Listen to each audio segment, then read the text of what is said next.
to you a delegation of officials from the Fiscal Responsibility Commission of the Federal Republic of Nigeria, who are seated in the public gallery. The delegation comprises of 9 officers from the Commission Secretariat, led by Mohammed Hamid Zailani, Director, Human Resources Administration.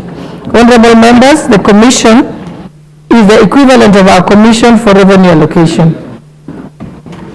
The delegation is in the country for a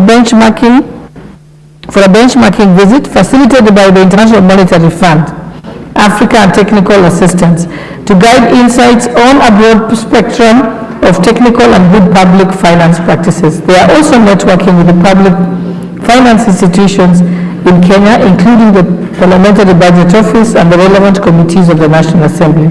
Honorable members, on my own behalf and that of the House, I wish to welcome them to the National Assembly and wish them fruitful deliberations during their stay in the country.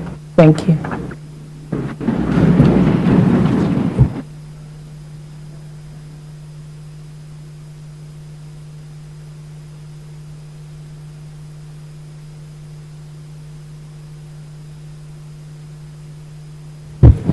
Next order.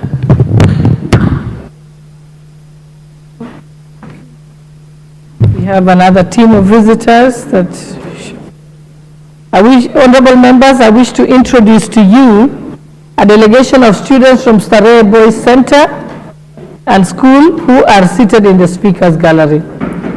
They are in Parliament for a period of 2 weeks on voluntary service scheme that runs during school holidays. Honorable members, on my own behalf and that of the National Assembly, I welcome the students to Parliament and wish them a positive experience in their service to the nation. Thank you. Order number 3, messages. Order number 4, petitions. Order number 5, papers.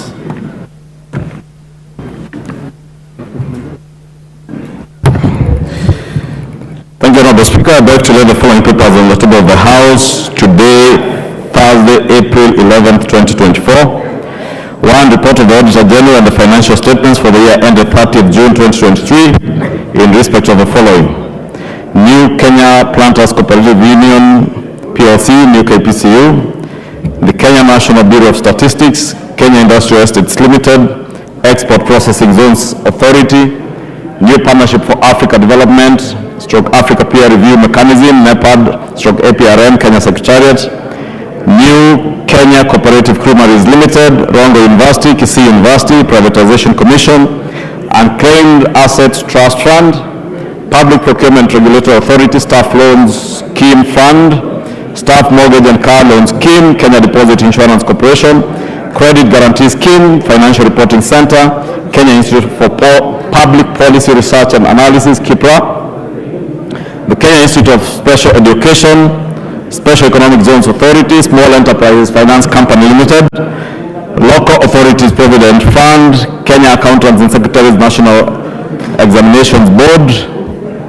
CASNED, Commission for University Education, the Kenya Scouts Association, Asumbi Teachers Training College, Egerton University Investment Company, the President's Award Kenya, Kenya Education Management Institute, and 2, report of the Public Procurement Regulatory Authority on performance of the special groups, youth, women, and persons with disability under the 30% preference and reservation scheme for the July to December 2023 reporting period, being the first half of the financial year 2023-2024. Thank you, Honorable Speaker.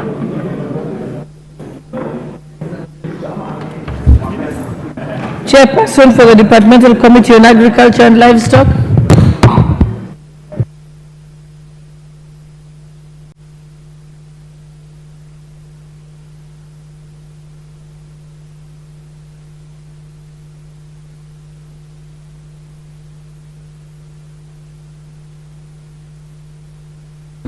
As we wait for the Chairperson for Agriculture, Chairperson for the Departmental Committee on Transport and Infrastructure.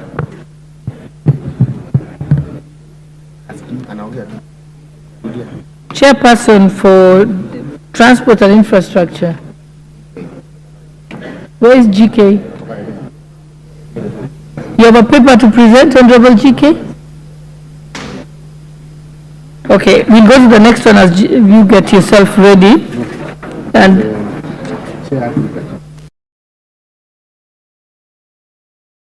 mine says transport. Okay, it's a mistake. Yeah, so the chairperson for education. Okay, chairperson, Department Committee for Chairperson of Education. It's all right, Honorable GK. Number 4, yes. They put it for me here, but it turns out it's not. So you're okay. Honorable Speaker, I beg to lay the following papers on the table of the House today, Thursday, 11th April 2024. Report of the Departmental Committee on Education on its consideration of the Higher Education Loans Board Amendment Bill, National Assembly Bill number 58 of 2022. Thank you, Honorable Speaker.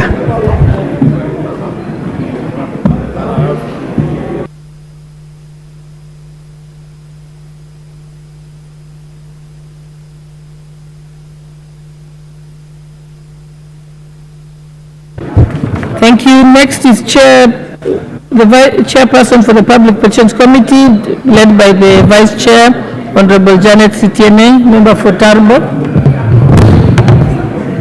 1 minute. Honorable Speaker, thank you for this opportunity. Honorable Speaker, I beg to lay the following papers on the table of the House today, Thursday, 11th April 2024.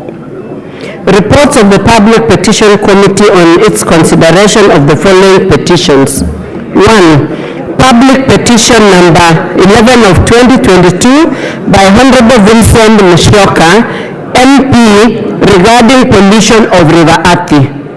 2. Public Petition number 8 of 2023 by Dr. Annette Mbogo regarding enactment of legislation to criminalize and prescribe penalties for the crime of enforced disappearance.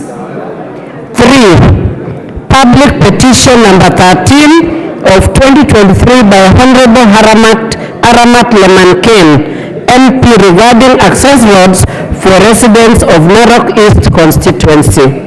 4.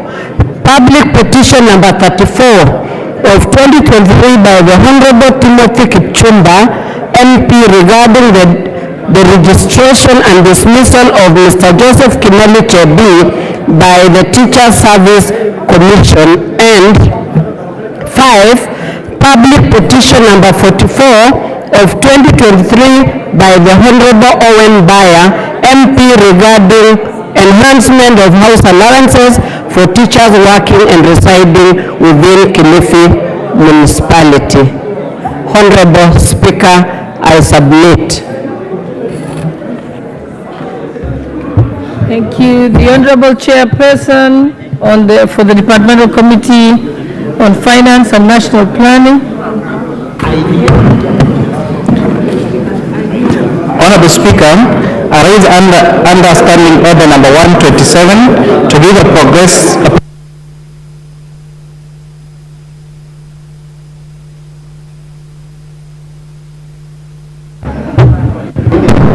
Honorable Speaker, I beg to lay the following paper on the table of the House today, Thursday, the 11th of April 2024. Report on the Departmental Committee on Finance and National Planning on its consideration of the Parliamentary Pensions Amendment Bill, National Assembly number 15 of 2023.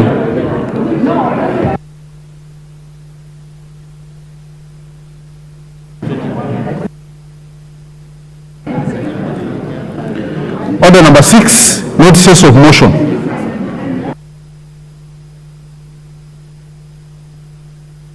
I think that's you again, the Vice Chairperson of the Petitions Committee, Honorable Janet Sitiene, member for Tarbo. Honorable Speaker, I beg to give notice of the following motion, that this House adopts a report of the Public Petitions Committee on its consideration of Public Petition number 11 of 2022 regarding pollution of River Athi, laid on the table of the House on Thursday, 11th April 2024. Thank you, Honorable Speaker. Next order. Order number 7, questions and statements.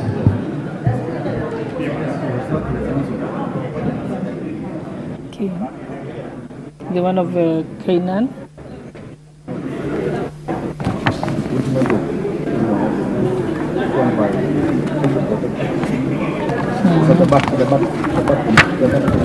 Okay, you have a statement?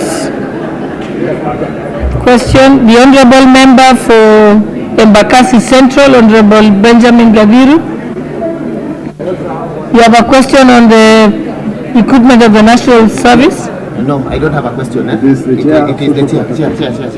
Oh, it was your question and it's being answered by the Chair of Social Protection. Honorable Alice Nganga, Member for...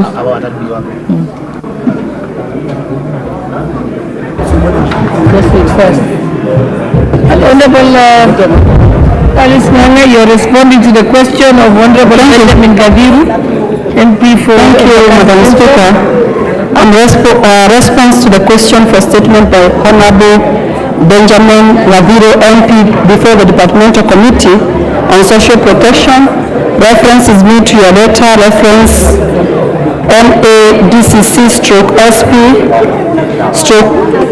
question and statement 2024-001 dated 29 February 2024 on the above subject. We wish to respond to the question for statement by Honorable Benjamin MP Embakasi for member for Embakasi Central as follows. Question number 1 was, could the chairperson of the Departmental Committee on Social Protection outline steps that the Ministry of Public Service, Performance and Delivery Management is taking to ensure that NYS recruitment is transparent, fair, conducted at the ward level, especially in Nairobi City County, to avail maximum opportunity to all interested youths? The response, the recruitment process by NYS volunteers is always above board, equitable, transparent, inclusive, participative. This ensures that every interested and qualified youth is accorded equal opportunity to join the service. Among the measures put in place is to guarantee a transparent and fair process. This includes 1. Publishing a notice of recruitment and having it circulated, advertised in a wide range of print, social and electronic media. 2. Working with the National Government Administrative Officers to publicize and support the recruitment process in their areas of jurisdiction. 3. Collaborating with the DCI and EACC officers in the sub-counties across the country to detect and report suspected cases of malpractices. 4. Structured spot check of the recruitment exercise by the management. 5. Data of the successful candidate is captured electronically to minimize irregularity. 6. The number of recruitment vacancies allocated per sub-county is guided by the 2019 National Population and Housing Census, Section 7 of NCI Act 2018 and affirmative action. 7. Monitoring and evaluation and implementation of the resultant recommendation. 8. The service does not hesitate to take collaborative measures whenever irregularities are detected or reported. B. As is the case with all the recruitment exercise conducted by discipline service, NYS uses the sub-county as the focal point. Currently, the recruitment system is configured to recognize sub-county headquarters as the recruitment center.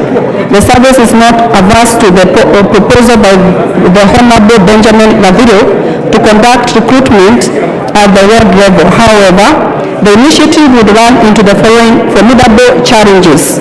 Recruitment at the ward level would require a policy shift. 2. Unlike administrative unit, most wards will not be designated headquarters with requisite recruitment facilities, including centralized post, open public ground with a healthy facility. 3. The service would need more than 4 times the current recruitment budget and personnel, since the number of the recruitment center would increase from current 379 sub-counties to 1450 wards. The increased budget would go into sourcing for additional vehicle, fuel, sustaining the recruitment personnel during the exercise. 4. Use of additional resources to recruit smaller numbers at ward level instead of sub-county level would negate the principle of value for money and prudent and responsible use of resources. Question number 2. Could the chairperson of the Departmental Committee on Social Protection and the Budget Appropriation Committee take measures to ensure that the operation of NYS are carried out ultimate fidelity to the law and consider withholding further funding to the NYS either through the supplementary budget or through the 2024-2025 estimate unless proper measures are put in place to address members' concern? Response. The National Youth Service, being a public entity, is not exempt from carrying out its operation with utmost fidelity to the law, specifically the service. 1. Being subjected to regular audit by the Office of the Auditor General. 2. Submit quarterly financial report to the National Treasury, the control budget, and a copy to the Auditor General. 3. Submit annual financial statement by 30th September to the National Treasury, the controller of budget, and the Auditor General. 4. Is oversighted by 4 NYS Council Committee, namely Finance and Enterprise, Development Committee and Operations, Training and Programs Committee, Human Resource and Administration Committee, and Audit and Risk Management Committee. The committee report to the council, which report to the principal secretary. Is oversighted by the Departmental Committee on Social Protection and the Select Committee on Public Investment and National Cohesion and Equal Opportunity. Has a strong internal audit department which report directly to the council through the Council Committee on Audit and Risk Management. Manages its financial operation through the Enterprise Resource Planning ERP system, which ensures transparency and accountability. Is currently re-engineering its process and operation with assistance from the University of Nairobi Enterprise and Services Limited. Constantly trains its staff on supply chain, finance and accounting matters. The proposal by the Honorable Benjamin Gaviria for the government to withhold funding will jeopardize the operation of the service despite demonstrating high standard of fidelity to the law as required by the Kenya Constitution 2010, the PFMA Act 2012 and Regulation 2015, PPADA 2015, among other regulatory framework, which are however open to positive constructive criticism to ensure that public resources trusted to us are managed prudently. The question number 3 was, could the chairperson elaborate measures being taken to ensure that the ministry does not exploit the provision of Article 223 of the Constitution to access funds for NYS recruitment and the operations, aware that the NYS has previously been used as a conduit to civil public funds. Honorable Oundo, kindly speak in low tone so that we can all hear Honorable Member for Thika. Thank you. She's explaining something very important. Thank you. Response was contrary to the proposal by Honorable Benjamin Gaviria that the ministry responsible for the service should not be allowed to exploit the provision of Article 223 of the Constitution to access funds for recruitment. The service does not get funds for recruitment by any other means other than the managed budget allocation from the Exchequer. The service is allied to the previous incidences of corruptions, allegations, and that is why the NYS Act 2018 introduced the NYS Council to play the oversight role. The service sees strengthened internal control measures, including migration from IFMIS to ERP system. Unless there is evidence to the contrary, the service has done well in terms of managing government resources, which sees the... Hold on, Honorable members, kindly, Honorable Wambushomba, we can't hear Honorable Alice Nyanga. Thank you, Madam Speaker. To conclude, unless there is evidence to the contrary, the service has done well in terms of managing government resources entrusted to it since the enactment of the NYS Act 2018. I submit, Honorable Speaker. Thank you very much. Asante. Yes, Honorable KJ, what's your point of order? Madam Speaker, mine is a quick reaction to the statement that has been presented by the chair, and I really sympathize with the chair because the matters that are to be handled here are matters that would have needed for Waziri to do a bit more than what has been presented here. Madam Speaker, the questions that were asked by the Honorable Benjamin Gadiro Mwangi had everything to do with the fairness, especially as concerns Nairobi constituencies. And Madam Speaker, this response just falls short of insulting the members of Nairobi, because it is just making what we would call just general statements, Madam Speaker, in response to a very critical question. The question was, does the fairness apply across board up to cities like Nairobi, where we are having our recruitment happening from one center at Nyayo Stadium, where we know even in the rural areas, these have been brought down to the sub-counties. Madam Speaker, Nairobi has very interesting dynamics. For example, anybody can carry an ID that claims that they belong, that they picked it up maybe in Kibra or Karioko or elsewhere. But that does not tell us which constituency they come from. When we have our recruitment happening in one center at Nyayo Stadium, we are totally disenfranchised as Nairobi constituencies. So, Madam Speaker, the question had been, because the malady is there, how is NYS treating that malady? Not telling us that the process was fair, while we know it was not fair and it was not equitable for the Nairobi the youth in Nairobi. So we want to know, how will it be sub-county centered in Nairobi and not the generalities that have been given here, Madam Speaker? Thank you very much. Okay, you've made your point. The Honorable Member for Beatrice Elachi, Honorable Beatrice Elachi. I'm just giving two people from Nairobi to comment on this. Thank you, Madam Speaker. Madam Speaker, just to follow on what the member of the Great South has said.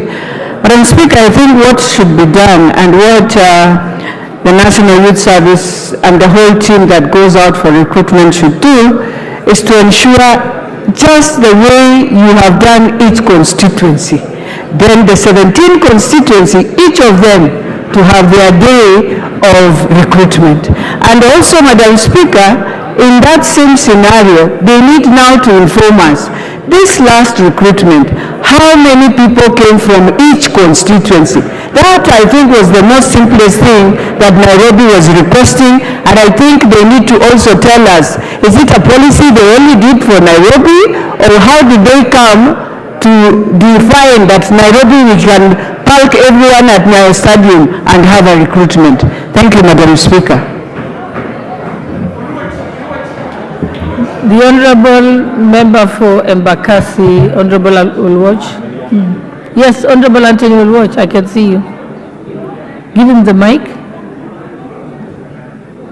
Give him the mic. And be brief, please, because I was just...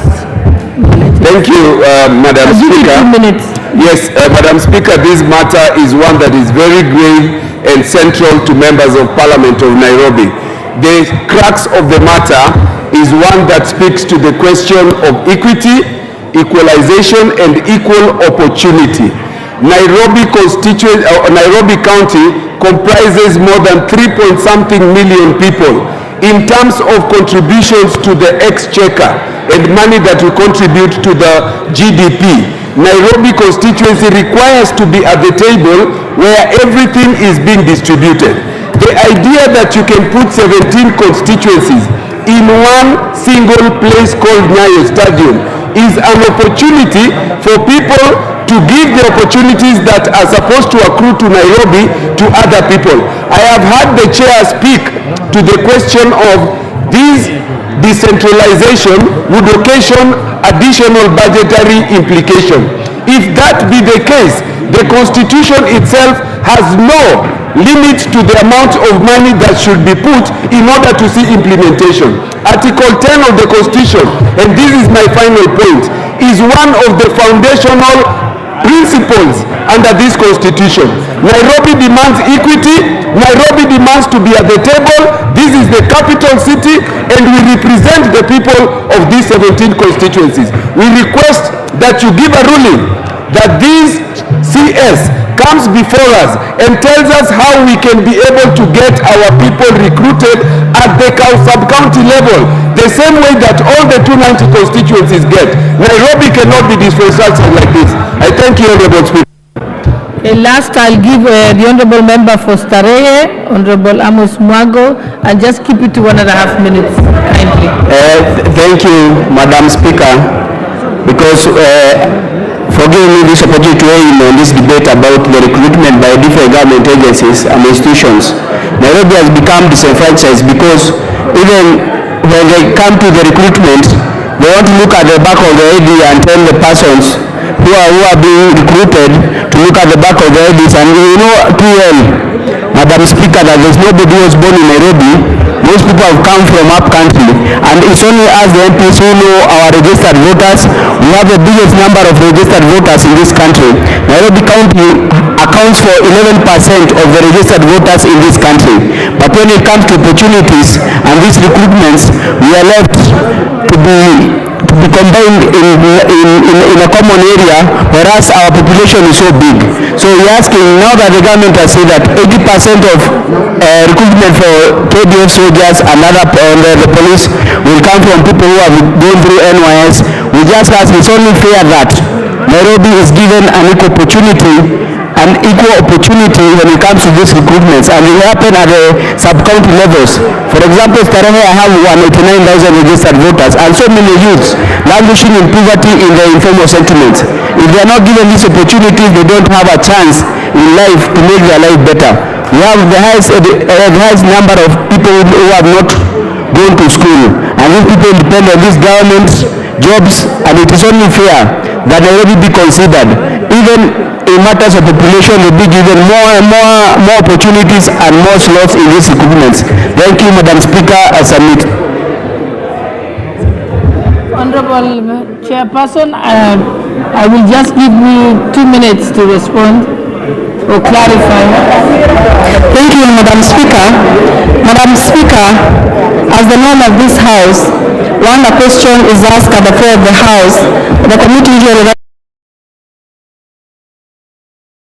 Madam Speaker, if now we can invite the Honorable Cabinet Secretary and invite the Honorable members to a meeting so that they can be able, if they are not satisfactory with the answer that I have read at the floor of the House, so that we can come and answer to them directly and invite them to our committee.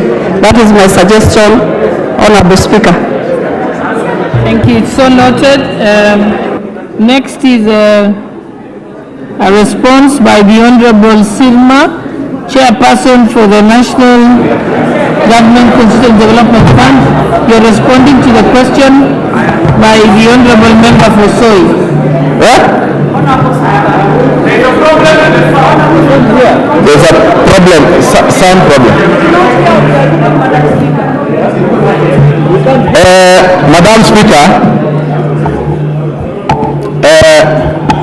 Standing Order 44C of the National Assembly provides for any member to request for the statement from a committee chairperson relating to matters under the mandate of the committee. In line with that, Honorable David Kiplagat requested for a statement from the chairperson.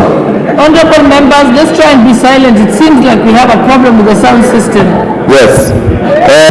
From the chairperson, National Government Constituency Development Fund, regarding the management of fund account managers by MGCDF board.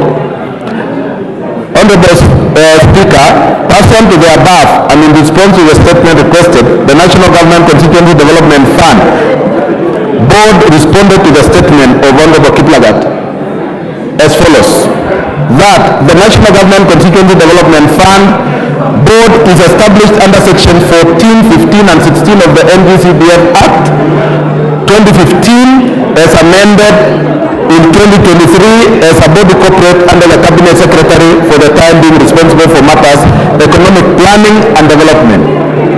The board is charged with the responsibility of receiving projects, proposals from various constituencies, approve for funding the proposals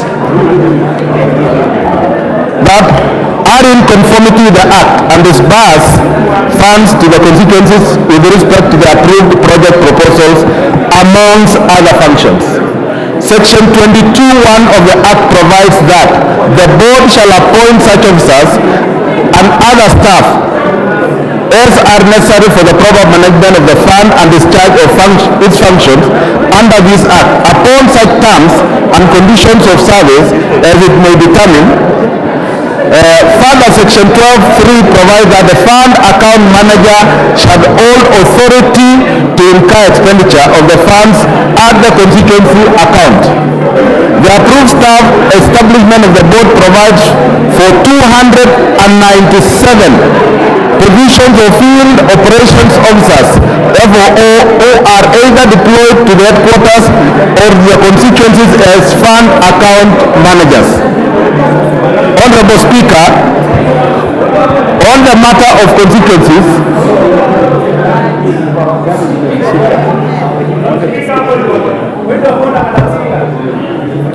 on the number of constituencies that do not have substantive fund. Honorable Member for Soy, what's your... Honorable Speaker, thank you. Yes, I can barely hear the chair for NGCDF. Neither do I have a copy of that statement. Can they avail the copy of that statement so that if the chair is not audible, I can be able to follow. Otherwise, I might not know what is presenting. Thank you. yes, you can't request, you request me, it's futile to request me for a copy. Switch off your mic. Honorable Member for Soy, it's futile for you to request me to give you a copy. You could just walk here to the clerk's table and get one. You can't hear me? I said it's futile for you to ask from your chair for a copy from me. You can walk to the clerk's table and they will avail you a copy. Did you hear that, Honorable DK? Okay. You may proceed, Honorable. On the number of constituencies that do not have substantive fund account managers and what are the reasons for that, there are currently 31 constituencies without substantive fund account managers as summarized below. In the coastal region, Kilifi North and Lamu East, Northeastern, Garissa Township and Mandera South, Eastern, Uganda Central and Kaiti. In the North Rift, Loima, Kiminini, Nandi Hills, Mosop and Baringo South, South Rift, Keses and Bomet East, Western, South is Bomet, Central, Kuresoi South, and then in Western, Mumias West, Shinyalu, Luanda, Tongarin, Teso South. In Nyanza, we have Kisumu West, Kisumu Central, Kabondo Kasipul, Homa Bay Town, Mviwa, Suna West. In Yaribari, Kitutu Chache, and in Nairobi, Embakasi South. The reason for the constituencies not having the substantive fund account managers include resignations, retirement, deaths, desertion of duty, non-renewal of contracts, and choice of some constituencies to retain acting fund account managers. Honorable Speaker, on the measures that the board has put in place to ensure proper operations and deployment of the constituencies that do not have substantive fund account managers, in a situation where a constituency does not have a substantive fund account manager, the board assigns an officer serving in a nearby nearby constituency to work as acting fund account manager in the constituency without one. This ensures continuation of services in the constituency with a deficit pending deployment of a substantive fund account manager. Meanwhile, the board is planning to conduct new recruitment to fill the existing vacancies. On the criteria used by the board to in the deployment of fund account managers in the constituency, including determining the order to be followed when deploying. In deployment of fund account managers, the board ensures that officers are not posted to their constituencies of origin based on the database maintained by the board. The board also takes into consideration the effect of deployment to the officer's family, especially for female officers. Security considerations are also a factor in deployment of officers. Honorable Speaker, on the plans to deploy fund account managers to the constituencies that do not have substantive fund account managers, the board is putting in place measures to deploy fund account managers in constituencies that do not have.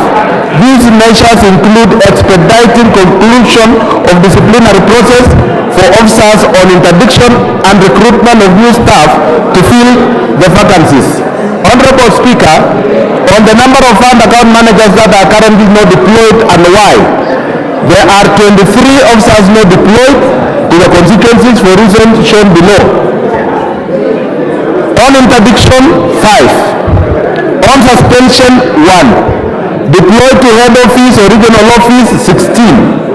On sick leave, 1. Thank you, Honorable Speaker.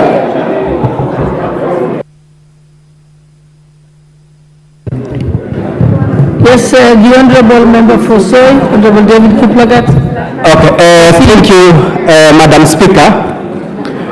At least now I've gotten the statement, otherwise it wasn't audible. I really want to thank the Chair for MTCDF for trying to bring this statement to the House, despite the inadequacy in terms of addressing the real issues. The real issues, Chair, looking at your statement alone, there are about 31 constituencies without substantive fund managers. And looking at the record of where they are, we have 5 on interdiction, 1 on suspension, 16 are being deployed to the head office or regional offices, while 1 is on sick leave. Honorable Madam Speaker, we need to get serious. One of the core developments that is happening in this country is through the CDF, and the management of CDF through the board needs to be above board. They need to make sure that our constituencies, the MGCDF, are working. But you can see the level of incompetence that is being shown by the board. We have a board, Honorable Speaker, that based on the budget, we know very well the MGCDF budget has been increasing. For the last 2 years alone, it has risen from 35 billion, and in the coming financial year it will be around 60 billion. And on the act, they are supposed to get 5%. So you can get, they are supposed to get 5% to run the administrative affairs. So you can see the budget of the board in the last 2 years has doubled. But I can tell you, Honorable Madam Speaker, their services is so wanting. They have not increased, they have not expanded, neither have they made that their service is up to par. What I want to say is that by the time you have 31 constituencies without substantive fund managers, and you are fund managers on suspension, you are fund managers on interdiction, you are fund managers around 16 that have been recalled to the head office because they cannot perform their duties, and we have a board that we are appropriating as much as 3 billion so that they can be able to run our constituencies very well. I dare say, and I put a proposal so that we can amend the act because the money has been increasing. Now you cannot find anybody in those board offices. You can only find them in conferences in Alvasha. You can only find them in conferences in Mombasa. The CEO of the board is not picking any call from the honorable member. So your problems, you remain with your problems until eternity, and it is time this house will step up and make sure that we have a board that is responsive to the needs of the constituencies, that is responsive to the needs of the members. So I call upon this house that we need to be looked. Even when it comes to the management of those funds, we need to make sure at least we have competent fund managers that have been hired so that they can be able to offer service delivery to our constituencies. Otherwise, I dare say that this report that has come is just sugarcoating. Our problems in the constituencies have not been addressed, and if we are paying a lot of money and we have increased the budget. Thank you. Now we'll go to the next statement. Chairperson, okay, I'll give you a minute, Honorable Makali, because we need to make progress on this. Yeah, thank you very much, Honorable Speaker. You know, Honorable Speaker, I've been very keen listening to the statistics being provided by the chair.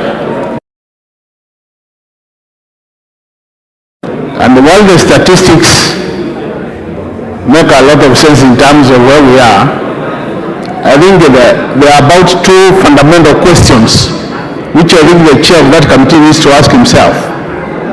In a situation where a constituency is sharing a fund manager with another one, how effective can that manager be? That's the first question. In a situation where the board, the NGCDA board members, and I think it's very clear the members are no longer addressing what is happening on the ground. They are interested in making money, which is there for the administrative purposes. I think, Honorable Speaker, the chairperson of the select committee needs to do much more than he is doing to help members implement projects. We are patrons, but when things don't work, what it means is that at the end of the day, is the patron who is being blamed. So you find the fund managers earning their salaries.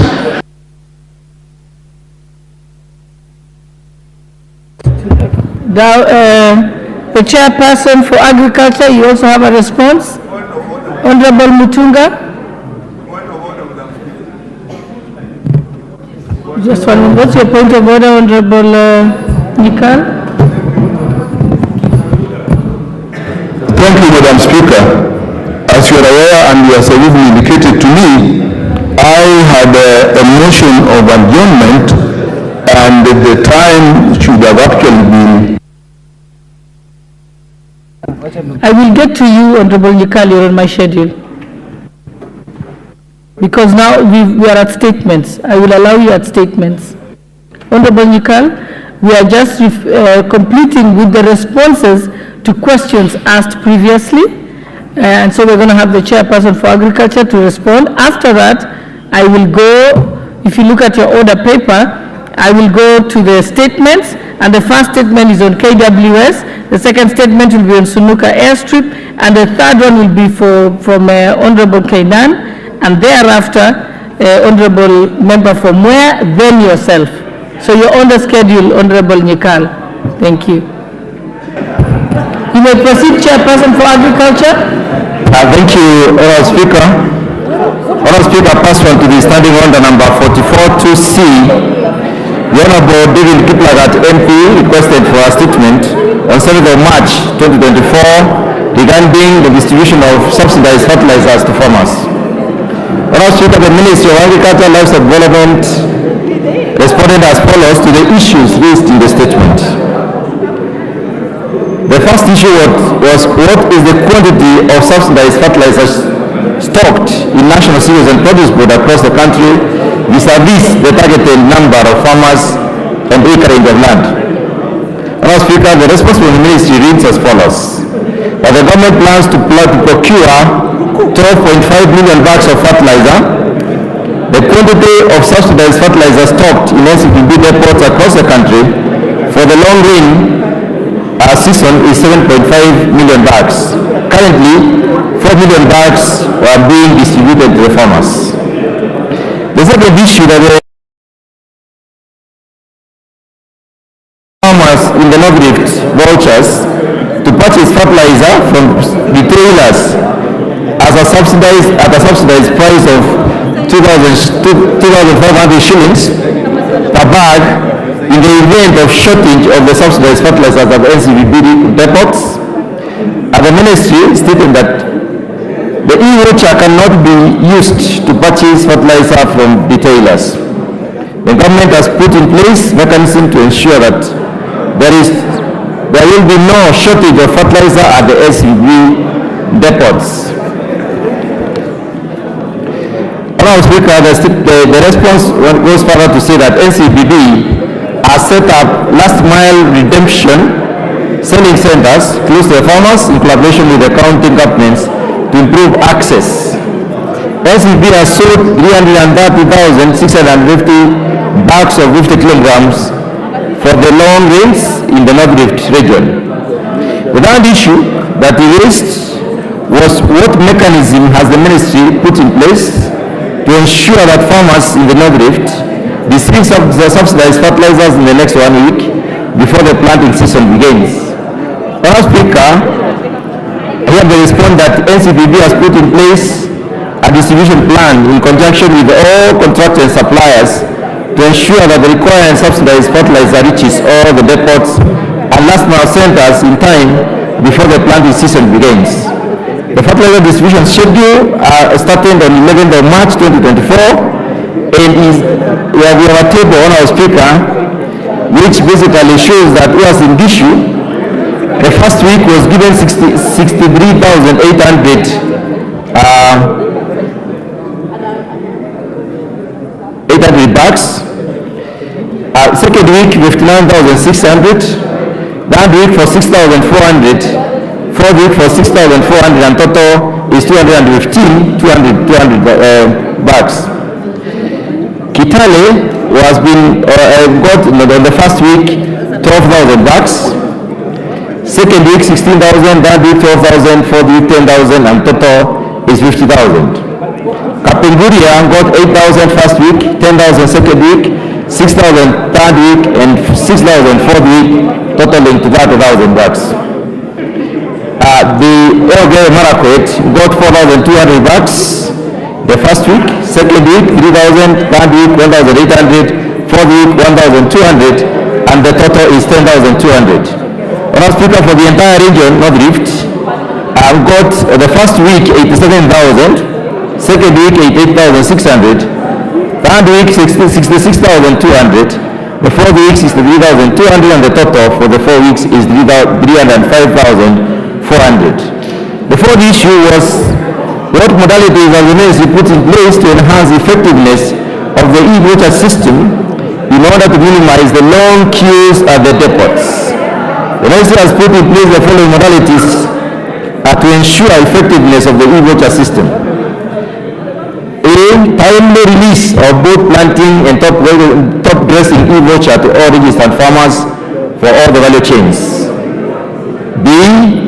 The e-voucher issued to farmers have no restrictive expiry dates. C. All countries with registered farmers will be supplied with the required subsidized fertilizers. And D.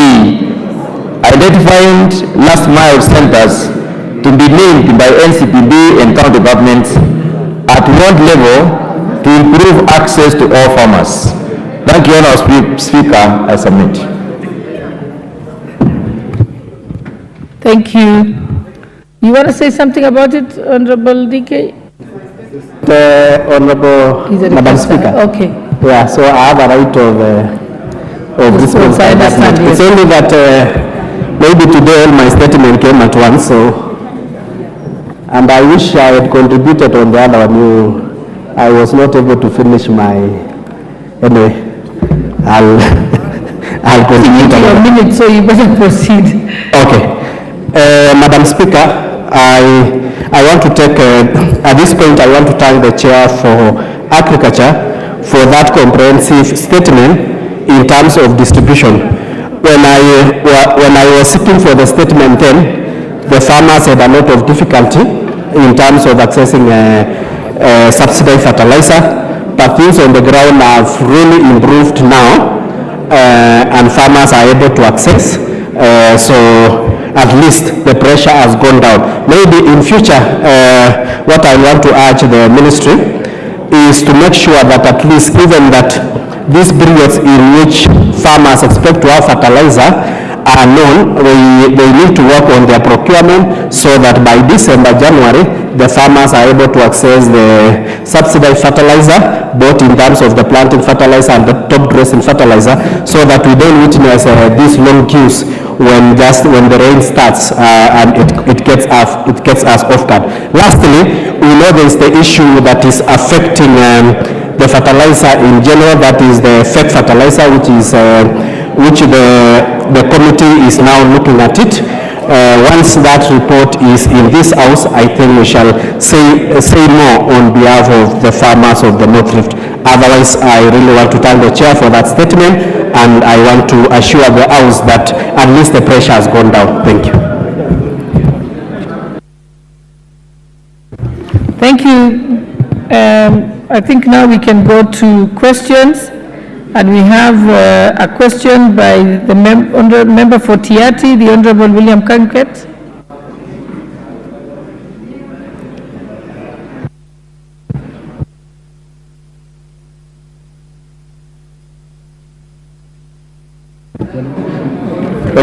Thank you, Honorable Speaker. Honorable Speaker, pursuant to the provisions of Standing Order 442C, I wish to request for a statement from the chairperson of the Departmental Committee on Tourism and Wildlife regarding the forthcoming recruitment of Kenya Wildlife Service Rangers. Honorable Speaker, on the 19th of March 2024, the Kenya Wildlife Service advertised vacancies for assistant warders and rangers to be stationed in conservation areas across the country. This recruitment initiative aims to address the pressing wildlife protection challenges facing our nation. As per the advert, Madam Speaker, the recruitment process shall be conducted at the county level. Honorable Speaker, while commendable, it is crucial to acknowledge that many applicants may currently be unemployed and hence facing financial challenges that could present logistical problems for numerous of them who must travel to the designated recruitment centers. It is against this background, Honorable Speaker, that I request for a statement from the chairperson of the Departmental Committee on Tourism and Wildlife on the following. Number one, could the chairperson state the reasons of conducting recruitments of the KWS Rangers at the county level as opposed to the sub-county level, which will help alleviate travel costs for the potential recruits?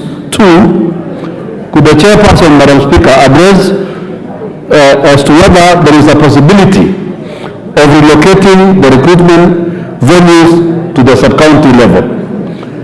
Honorable Speaker, I want to plead with you that this is the only route that was available to me to request this very urgent, or to speak on this very urgent matter. I'll be asking you, Honorable Speaker, to take it within you and possibly make a ruling because of the urgency of this matter, to ask the Ministry of Tourism and Wildlife to urgently reconsider the matter of recruitment of KWS officers, the rangers and wardens, so they are able to be recruited, Madam Speaker, at the sub-county level to address the issues I've raised of transportation and the potential marginalization of those recruits, because the current... Honorable Kamket, you have now moved from making a statement to debating your statement. And the honorable member, the honorable chairperson for tourism is here, And so the matter will be referred to him, your statement will be referred to him, and then you'll be able at that time to respond to him. But you're debating it at the moment. Yes, you can say one word, yeah. Madam Speaker, I understand. I am Majority Leader, I'll give you a chance. I understand, Madam Speaker. But the problem is this.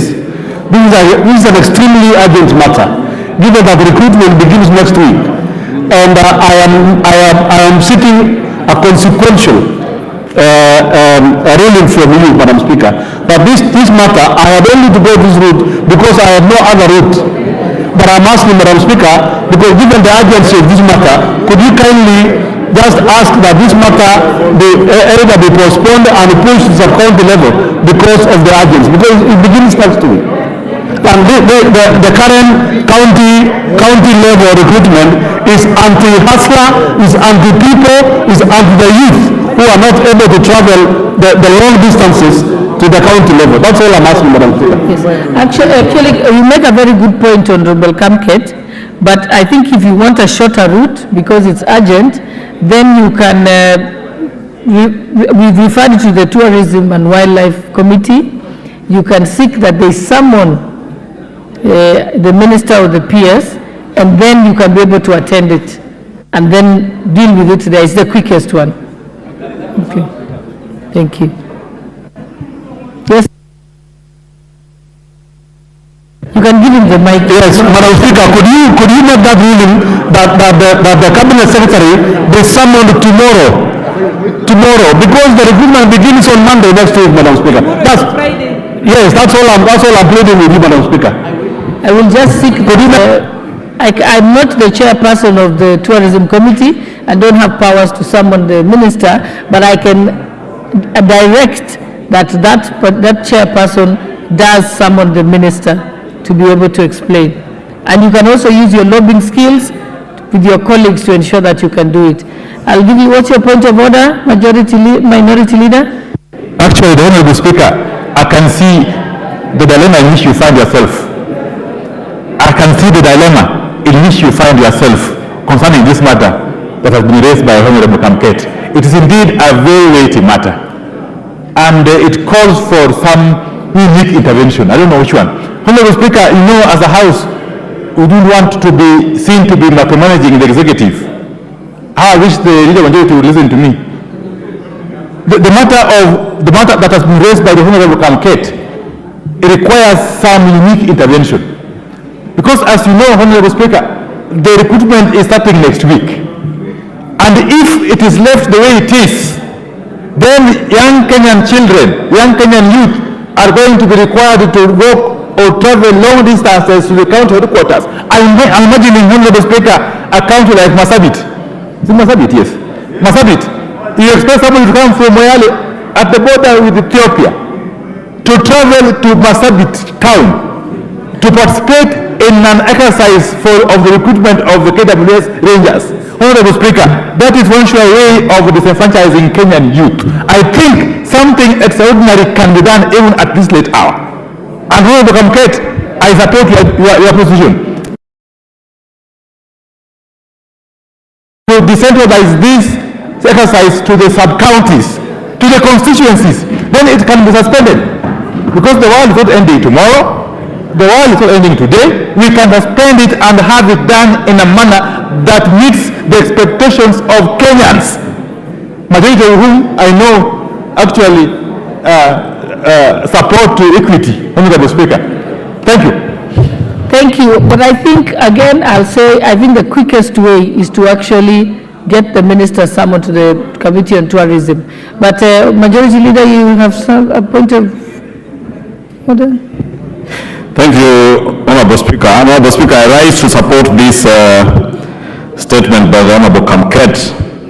Honorable Speaker, it is indeed true that punishing unemployed young Kenyans to travel long distances to their county headquarters should be a thing we should not be doing at this particular time, Honorable Speaker. And I want to support that recruitment, just like we do with the police, like we do with the military, even KWS should be recruited at the sub-county level. Honorable Speaker, you should also note that members of parliament do not operate at the county level. And it is members of parliament who are supposed to oversight all these national government activities, including such recruitment. It is possible in Africa, they have devised a way of recruiting at the county level to run away from proper oversight. Because when you recruit at the sub-county level, that is almost at the constituency level, except for a few constituencies that have 2 or 3 sub-counties. But members of parliament are able to ascertain whether the people being recruited are actually from that sub-county and that constituency. And therefore, I want to support Honorable Speaker and request the chair of the Tourism Committee, the Honorable Kareke Mbuki, to cause the minister to appear before the committee and give us an answer probably latest by next week. Because if we leave it, then the recruitment will continue and Kenya will stand disenfranchised if the recruitment continues as it is, Honorable Speaker. I have been to Tiati, Honorable Speaker. If you go to Tiati, what the Honorable Kamket is fond of referring as to East Pokot County. Tiati by itself is bigger than Kiambu County as a whole. So if you're asking the people of Tiati to travel from Tiati to Kabarnet, Honorable Speaker, in this era of banditry, you are subjecting these young men and women. Honorable Speaker, protect me from the Honorable Jamatia. There is no community, Honorable Jamatia, that are bandits. Bandits are criminals who should be seen as criminals. And Honorable Speaker, I was saying we should not subject young people for moving across the length and breadth of their counties in search of employment. And I really want to plead with the Ministry of Tourism and KWS to reconsider and recruit at the sub-county level. I know the numbers may not be many at the sub-county level, but it is okay. We would rather recruit 3 or 4 people from each sub-county than going to recruit 100 from a county level, at the county level, Honorable Speaker. And I really want to support and request the chair. I don't know if the chair is in the house. That they table a statement latest next week, Thursday. It's going on already. Honorable Jeanette, what's your point of order? Madam Speaker, you know what is creating this confusion is that people never used to take serious employment in KWS. Even previous, is because of the high rate of unemployment that people now are taking it very serious. Before that, Honorable members, just be quiet. I'm trying to hear what Honorable Jeanette is saying. Last year they did recruitment. I mean 2 years ago they did recruitment and they did the same way. But now because of high rate of employment, people are taking it more serious. That's why they want more involvement, Madam Speaker. There is a question I want to ask, and I think the majority leader could help us in this. If the recruitment is starting on Monday, and today is Thursday, tomorrow is Friday, and the second day is Saturday and Sunday, how will this recruitment be stopped today unless only the majority leader can sort this one? If you can get an executive order to stop the recruitment, otherwise everything is set, Madam Speaker. I'm sure by now people who are doing recruitments are already in the field preparing for the recruitment. So I think if maybe the tourism committee can sit tomorrow and call the minister and agree with him on a position, and then from there implement that position, and maybe extend the time for recruitment or something like that. But as of now, it is fait accompli, Madam Speaker. There is nothing that can be done, in my view.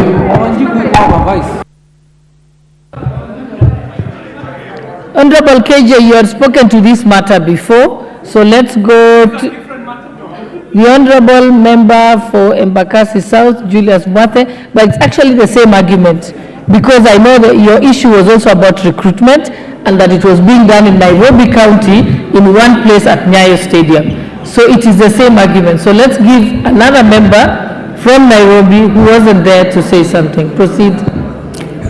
Thank you, Madam Speaker. Madam Speaker, we as the Nairobi members of Parliament representing more than approximately over 5 million residents at night and over 6 million during the day. This recruitment is done at sub-counties and it's supposed to be done at the constituency level. In the other areas it's done at the sub-county, but here in Nairobi it's only done at Nyayo Stadium. Nyayo Stadium, there is no recruitment that takes place. It's just filling in of the names that the recruiters came with. Be it the police and the other, they don't know anything. But this recruitment should be done at the constituency level so that the members, the residents of the state, approximately 780,000 people, can have an opportunity to be recruited. We don't want a sub-county. A sub-county Nairobi would mean that Embakasi East, Embakasi Central, and Embakasi South, we share one sub-county with more than 1 million residents. So the best place for this, we are requesting you that the Speaker rules that the recruitment be done at the representation level, and the representation level at the national level is the constitution. Thank you, Madam Speaker.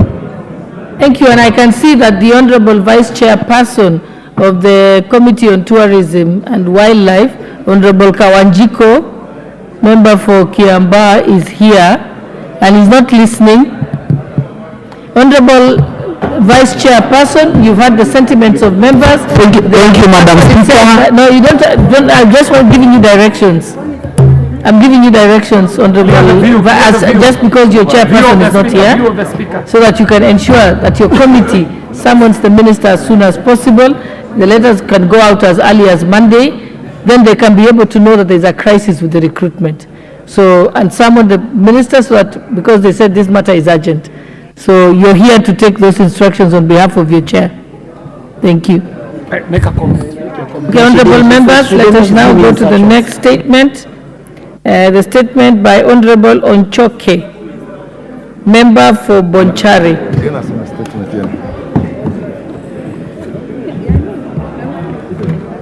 Honorable Speaker, pursuant to the provisions of Standing Order 44, paragraph 2, paragraph C, I rise to request for a statement from the chairperson of the Departmental Committee on Transport and Infrastructure regarding the status of the Suneka airstrip.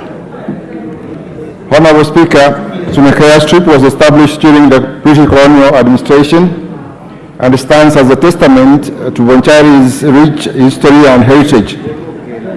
Over the decades, it has undergone several phases of development, notably its expansion in 1978 and subsequent renovation efforts in the financial years 2018, 2019 and 2022-2023. The airstrip received its first phase of upgrading, which involved the construction of a perimeter wall, parking and administration block, and a passenger lounge.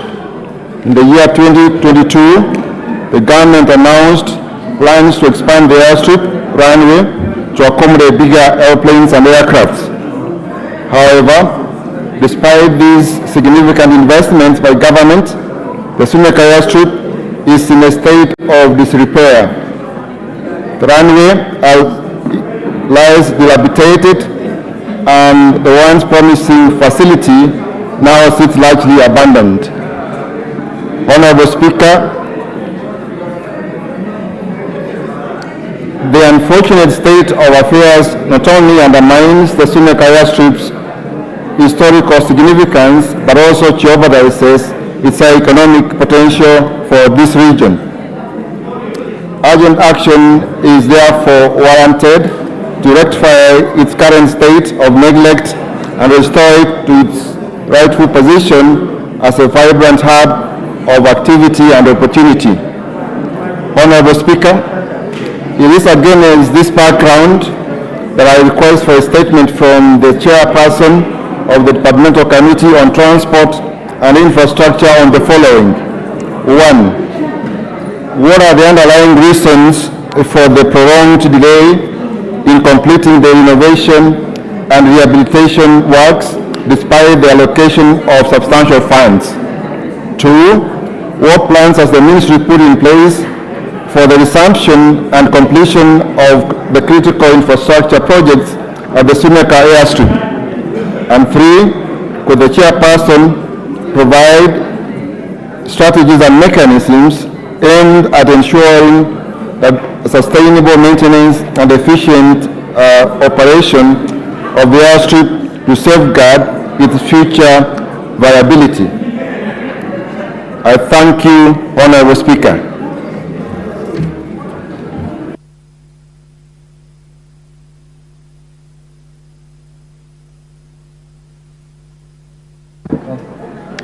Chairman, Transport Committee, is the chair in the House? In the absence of the chair, the Vice Chair? Vice Chair, Transport? Leader of Majority, kindly respond to that statement. Who is the chair? Which chair? But GK was here. Honorable Speaker, I don't know where the chair transport has gone to, because the last time I checked he was seated somewhere here. But I will relay that information to him, and he can advise the House on Tuesday when he can bring a good answer. So make sure that you're in the House on Tuesday as a decision on when the statement will be made. Honorable members, the next is a member for Aldas, the Honorable Kenyan. Thank you, Honorable Speaker. Honorable Speaker, pursuant to the provisions of Standing Order 44.2c, I rise to request for a statement from the Chairperson of the Departmental Committee on Administration and Internal Security regarding the disappearance of a prominent elder from my constituency called Omar Mohammed Noor, nicknamed Omar the Fox. Honorable Speaker, Mr. Omar Mohammed Noor of ID number 210-7537 is a businessman who hails from my constituency Eldas, Wajir County, and operates businesses in Marsabit and Wajir County. He was reported missing on 23rd March 2024 under OP number 13/30/324 at Marsabit Police Station. Madam Speaker, efforts by his family to establish his whereabouts have borne no fruit. This has subjected his family to mental anguish and uncertainty regarding his well-being. Honorable Speaker, Article 29 of the Constitution provides for the right of every person to freedom and security. Madam Speaker, this includes the right not to be deprived of freedom without just cause and the right not to be detained without trial, because this is illegal. It's against this background, Madam Speaker, that I request for a statement from the Chairperson of the Departmental Committee on Administration and Internal Security on the following. 1. What is the status of investigation into the disappearance of Mr. Omar Mohammed Noor, alias Omar the Fox, who is a very prominent elder who comes from my constituency? 2. Could the Chairperson outline the measures put in place by the Ministry to ensure that Omar Mohammed Noor is reunited with his family? 3. What measures have been taken by the government to ensure the safety of the businessmen operating in this country? Madam Speaker, I've been in touch with security operators both in Marsabit and Wajir, and Madam Speaker, the information coming out is disjointed, Madam Speaker, and doesn't give any direction on the whereabouts of this particular businessman. Madam Speaker, through the chair, we want the whereabouts, because the era of arbitrary arrest is gone, as we have been promised. The era of kidnapping is gone, Madam Speaker. The era of illegal detention is gone. And I want to request the chair, as a matter of urgency, because this is a matter that is so important to us, that he helps us find the whereabouts of this prominent businessman. Thank you, Madam Speaker.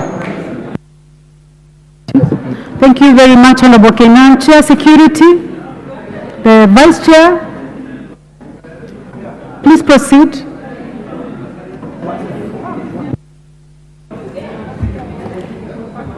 Thank you very much, Madam Speaker. Honorable Rasa, please proceed. Thank you, Madam Speaker. Madam Speaker, what Honorable Kenyans has raised, the issue of people disappearing is slowly coming back. And for all intent and purposes, I thought we buried that with the last government.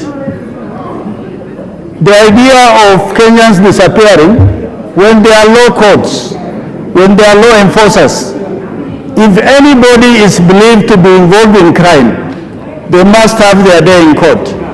For that reason, Madam Speaker, you give us 2 weeks. We will speak to the ministry to be able to respond in 2 weeks. Thank you, Madam Speaker. Thank you very much, Vice Chair. 2 weeks, Honorable Kenyan. I believe that is quite in order, Honorable Kenyan.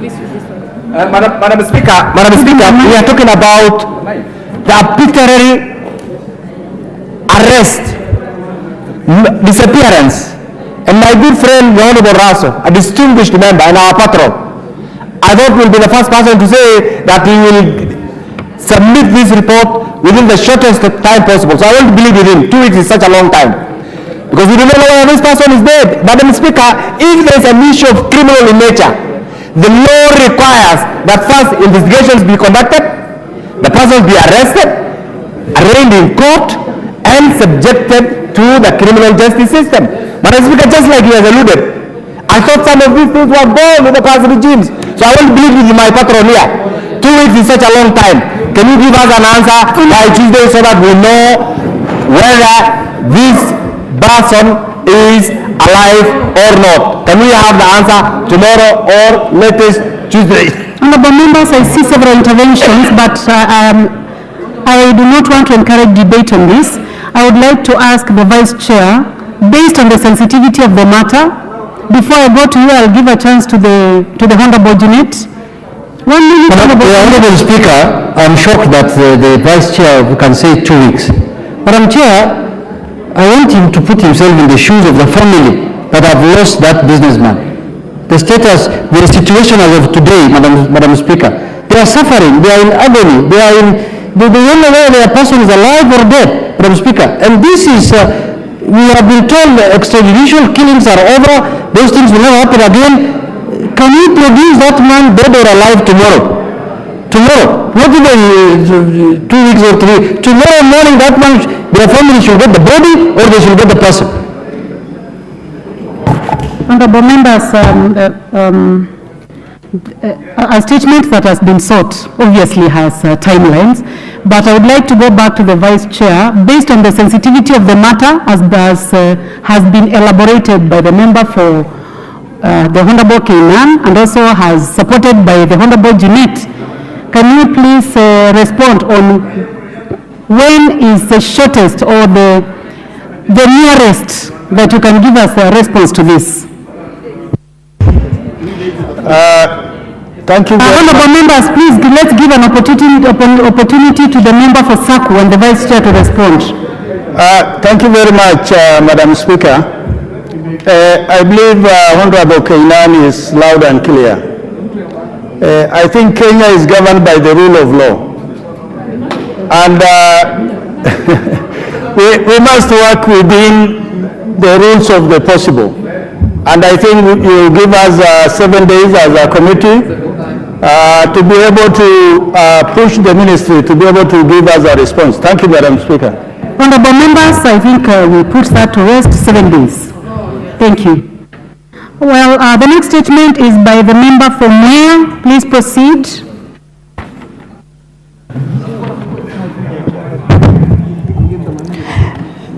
Thank you, Honorable Speaker. Honorable Speaker, pursuant to the provisions of Standing Order 44-2C, I rise to request for a statement from the chairperson of the Departmental Committee on Blue Economy, Water and Irrigation regarding the irregular maintenance of the drainage systems on farm roads and canals that has caused flooding in Mwea irrigation scheme and the surrounding areas. Honorable Speaker, following the Thursday, 4th April 2024 overnight downpour in Mwea constituency, about 15 households were severely 100 people have been left homeless. Additionally, many homes and businesses have been submerged in water and acres of crops destroyed. Honorable Speaker, while some families have sought alternative and safe areas to settle, there still exists risk to members of the public. Notably, the National Irrigation Authority under the Ministry of Water, Sanitation and Irrigation has not adequately addressed the issue of proper maintenance of water canals used to transport water for irrigation and on-farm roads in the rice fields. The desiltation of canals has also not been undertaken for a long time, leading to blockage and floods. Honorable Speaker, it is against this background that I seek a statement from the chairperson of the Departmental Committee on Blue Economy, Water and Irrigation on the following matters. Number one, what measures has the ministry put in place to ensure that the families affected by the flooding in Mwea are assisted? Number two, what regulatory framework has the government put in place to ensure that desiltation is undertaken regularly and that there is regular maintenance of water canals and on-farm roads? Number three, what emergency response measures has the ministry adopted to address flood-related challenges in Mwea constituency? I thank you, Honorable Speaker. Thank you very much, member from Mwea. Chairman, Blue Economy, Water and Irrigation. Is the chairman in the house? Vice Chair? Okay, in the absence of the chair and the vice chair, I will then direct this to the majority leader. Majority leader, kindly. Thank you, Honorable Speaker. I will relay that to the chair in charge of Blue Economy, Honorable Kangogo, who was here and left. You know, Honorable Speaker, today, immediately after the Eid holiday, I think many members got into the holiday mood.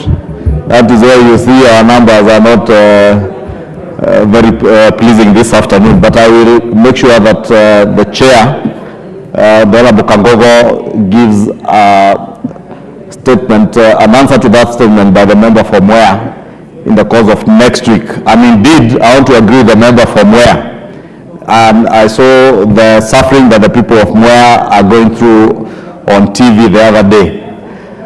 And on engagement, Honorable Speaker, I was able to gather that the National Irrigation Authority, NIA, are not desilting the canals that should be taking water from the dam and even containing some of the flood waters, and that is why the water is ravaging the villages where people are living. Honorable Speaker, it is sad that when it's raining like now, instead of harnessing the resources we have in terms of water resources to get into the dams, VIDA that was commissioned recently, by just desilting, Honorable Speaker, and taking care of the road infrastructure in Mwea, Honorable Speaker, I will endeavor to get the chair to answer, but I also support that request for a statement by the Honorable member for Mwea, because indeed the people of Mwea are suffering, and they have suffered for a long time, and we must do all that we can to help them. And congratulate the member from Mwea for being very sensitive to our people. When I saw it on TV, I didn't even know she was going to bring a statement. That tells you the people of Mwea never made a mistake in electing a leader who bears their burdens and is able to bring issues that are of concern to them to the light before the House, Honorable Speaker. Thank you. Very much. Majority Leader, in addition to the kind words that you have spoken about the member from Mwea, I suggest that you put together with the the statement which was sought from the chair transport so that both of them will get a response on when the statements will be responded to on Tuesday. Thank you very much. Honorable members, now we go to the weekly statement by the majority leader. Chair Finance. Honorable members, before we go to the majority leader, we will have the Chair Finance. You may proceed, Chairman. Thank you, Honorable Speaker. Honorable Speaker, I raise standing order 127 to give a progress report on business before the Departmental Committee on Finance and National Planning. Honorable Speaker, on Thursday, the 21st of March 2024, and pursuant to the provisions of the standing order 44-2C, the following honorable members sought for response from the Chairperson, Departmental Committee on Finance and National Planning as follows. 1. The Honorable CPA Irene Mayaka MP, regarding financial services offered by telecommunication companies through digital applications such as M-Pesa's digital loan products, Fuliza, M-Shwari, Air Wallet, and T-Cash. 2. The Honorable Joseph Manyora MP, regarding the outcry of boda operators regarding the alleged exploitative lending practices by asset financing entities operating in the country under the Buy Now, Pay Back Later BNPL model. And 3, the Honorable Geoffrey Roko MP, regarding the incentives claimed by special economic zones, developers, operators, and enterprises in Kenya. Honorable Speaker, in committee of these statements and noting the magnitude of the issues raised by the 3 honorable members, you did direct that the committee would elect and undertake an in-depth inquiry into the key matter in the statement.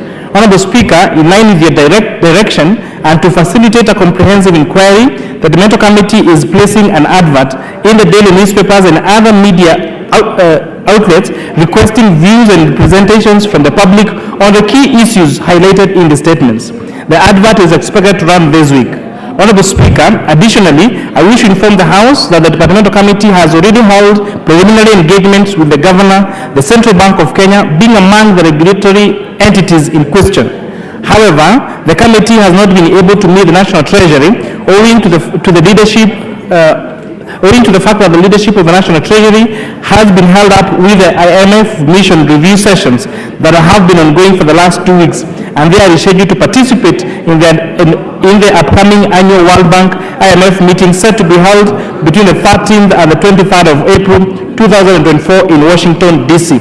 Honorable Speaker, it is against this background that the Departmental Committee on Finance and National Planning is seeking leave from the House to request more time to consider and respond to the above-mentioned statements through the committee inquiries. Honorable Speaker, I have taken the initiative to also consult the 3 honorable members, that is CPA Mayaka, Honorable Manyora, and Honorable Roko, on this matter, and the Departmental Committee commits to report back to the House with a comprehensive report on the statement within the next 30 days, Honorable Speaker. Honorable Speaker, the 3 matters sought are very, very key matters, and the Departmental Committee is taking it seriously. That is why we are seeking for an extension of a further 30 days, Honorable Speaker. On a light note, these inquiries are serious and they cannot be resolved by snipping, like I saw the Honorable Senator snipping fertilizer to check its credibility. It requires serious meetings, serious deliberations among all the stakeholders, and therefore that's why we are asking for a further 30 days to provide a comprehensive settlement to the 3 honorable members and to this honorable House. With that, I beg to submit, Honorable Speaker.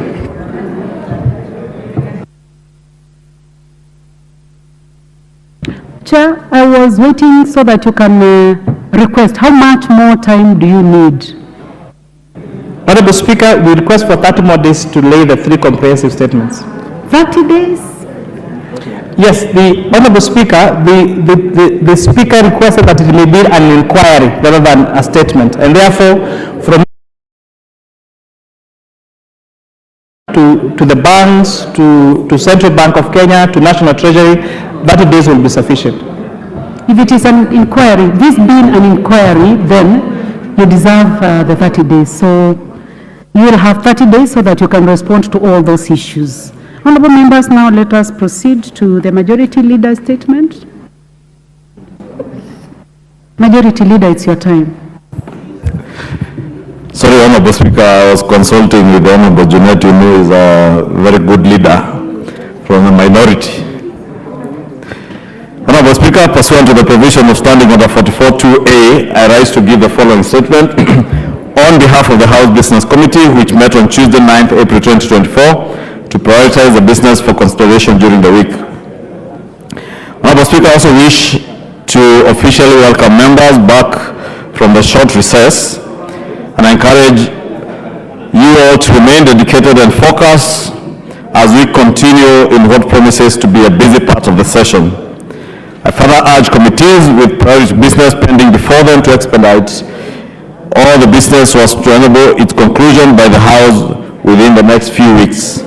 Honorable Speaker, it's important for members to note that this session will be quite short, considering we are already done with the first week that had a break yesterday, and 1st of May also falls in the course of the week. Therefore, with 3 weeks, we have very few sittings remaining. Therefore, Honorable Speaker, with regard to business for the next week, the House will continue debate on the second reading of the following bills should they not be concluded today. The National Land Commission Amendment Bill of 2023, the County Licensing Uniform Procedure Bill, Senate Bill number 9 of 2022, the Land Laws Amendment Bill, Bill number 2 of 2023, and the Independent Election Boundaries Commission Amendment Bill of 2024. Additionally, debate will also be undertaken on the following motions, some of which are listed in today's order paper should they not be concluded.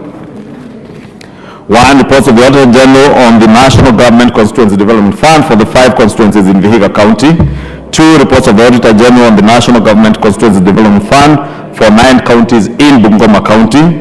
3. Consideration of nominees for appointment to various diplomatic offices. 4. Reports on defense, intelligence, and foreign relations on its consideration of the African Union Convention on Cross-Border Cooperation. 5. Report of the Public Petitions Committee on its consideration of the public petition on funds spent contrary to the provisions of Article 223 of the Constitution. 6. Report of the Parliamentary Broadcasting and Library on enhancing reporting of parliamentary business on online platforms.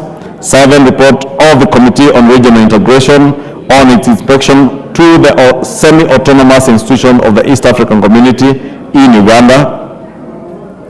8. Report of the Committee on Implementation on the implementation status of reports on petitions and resolutions passed by the House. And 9. Report of the Trade, Industry and Cooperatives Committee on its consideration of the alleged unfair trade practices by foreign investors in Kenya. Honorable Speaker, in accordance with the provision of Standing Order 42A, 5 and 6, I wish to convey the Cabinet Secretary for Health is scheduled to appear before the House on the afternoon of Wednesday, 17th April 2024 to respond to the following questions. Question number 9 of 2024 by the member for Westlands, Honorable Timothy Wanyonyi, CBS MP, regarding the delay in posting of medical interns and implementation of the collective bargaining agreement signed in 2017 between the Kenya Medical Practitioners, Pharmacists and Dentists Union and the Government of Kenya. Question number 020 of 2024 by the member for Ruto, the Honorable Simon Kenyatta MP, regarding the imposition of high deposits by the Kenyatta University Teaching and Referral Hospital, KURT-TRH, before attending to patients. 3 is question number 21 of 2024 by the member for Baringo Central, Honorable Joshua Kandia MP, regarding details of all the community health promoters in all the 290 constituencies in the country. 4 is question number 086 of 2024 by the member for Nyeri Town, Honorable Duncan Mavenga MP, regarding the factors used to determine the amount of money a non-salaried Kenyan citizen ought to pay to the Social Health Insurance Fund. 5 is question number 087 of 2024 by the member for Nairobi County, Honorable Esther Passaris MP, regarding the measures taken by the government to equip hospitals to test and treat Helicobacter pylori. And 6 is question number 088 of 2024 by the member for Nairobi County, Honorable Esther Passaris MP, regarding measures taken by the government to provide surgical operations and medication for patients suffering from fistula. Honorable Speaker, the House Business Committee shall reconvene again on Tuesday, 16th April 2024 to schedule business for the rest of the week. And I wish to lay this statement on the table of the House. Thank you, Honorable Speaker. Thank you very much, Majority Leader.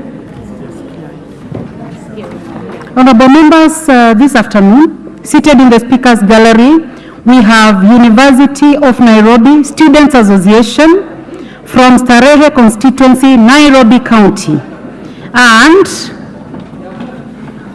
Wamba Christian Catholic Missionary CCM Junior School from Samburu East constituency, Samburu County.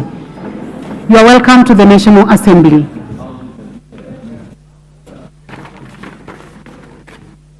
I would like to give a chance to the Chair Agriculture to lay a paper. Before we come to you, can you please allow me to... Thank you, Honourable Speaker. Honourable Speaker, I beg to lay the following paper on the table of the House today, Thursday, 11th of April 2024.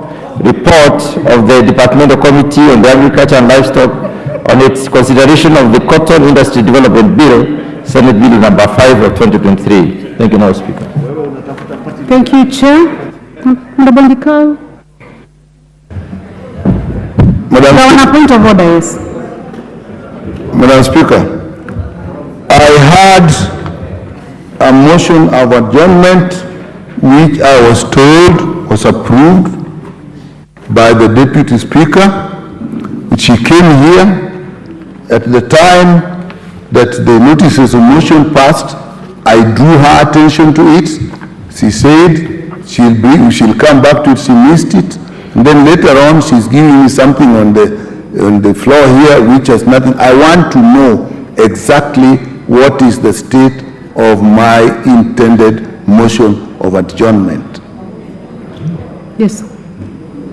Thank you very much, Honourable Nikal. Honourable Nikal, I have the brief that the matter that you are raising is already active before the Petitions Committee of the House.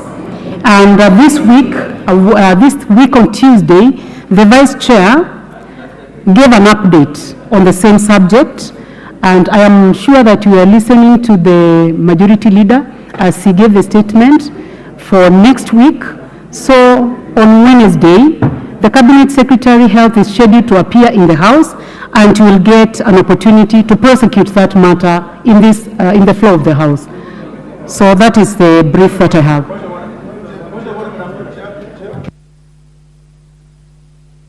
I would like to give the first opportunity, obviously, to Dr. Nikal. Madam Speaker, that is not proper. First of all, it's not in order. This matter is not procedural. This matter should have been raised at the time that there was notices of motion, even if there was a change. But the worst bit is that I had actually been informed that it was approved. The Deputy Speaker here told me she had approved it and that considerations came. What are these considerations that are coming after something has been approved? Those considerations should have come before.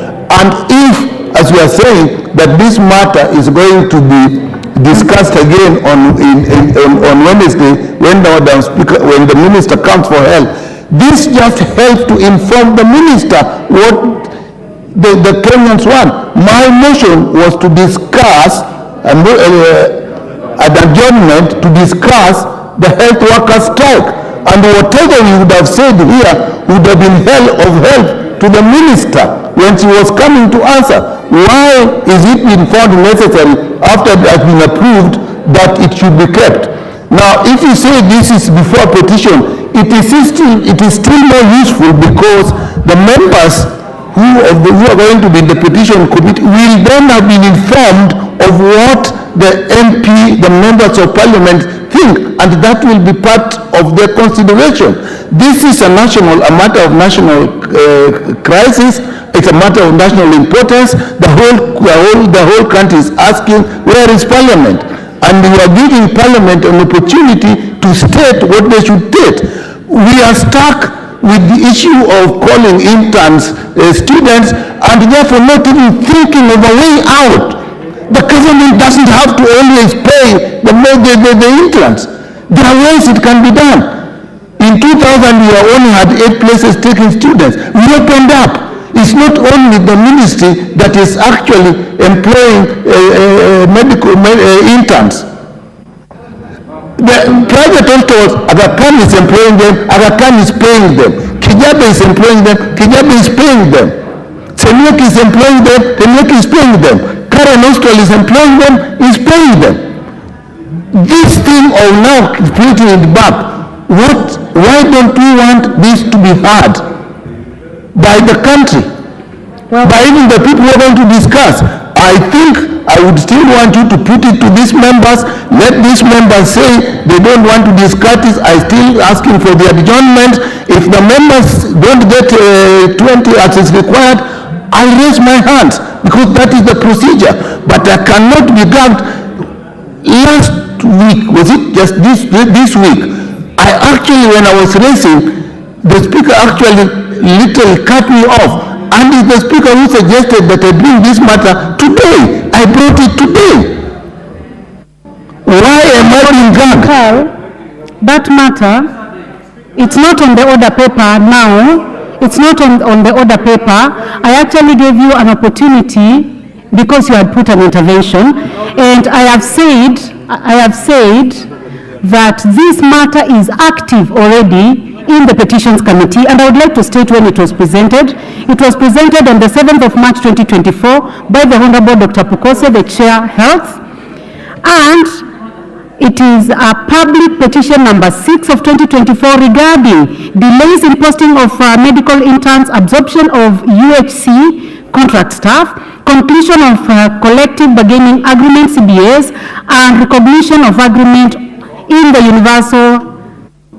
the health sector in the country, and it's done on behalf of representatives of the health sector unions, societies and associations. And you can see it is exactly the same subject, and I have said that this matter is already active in petitions committee.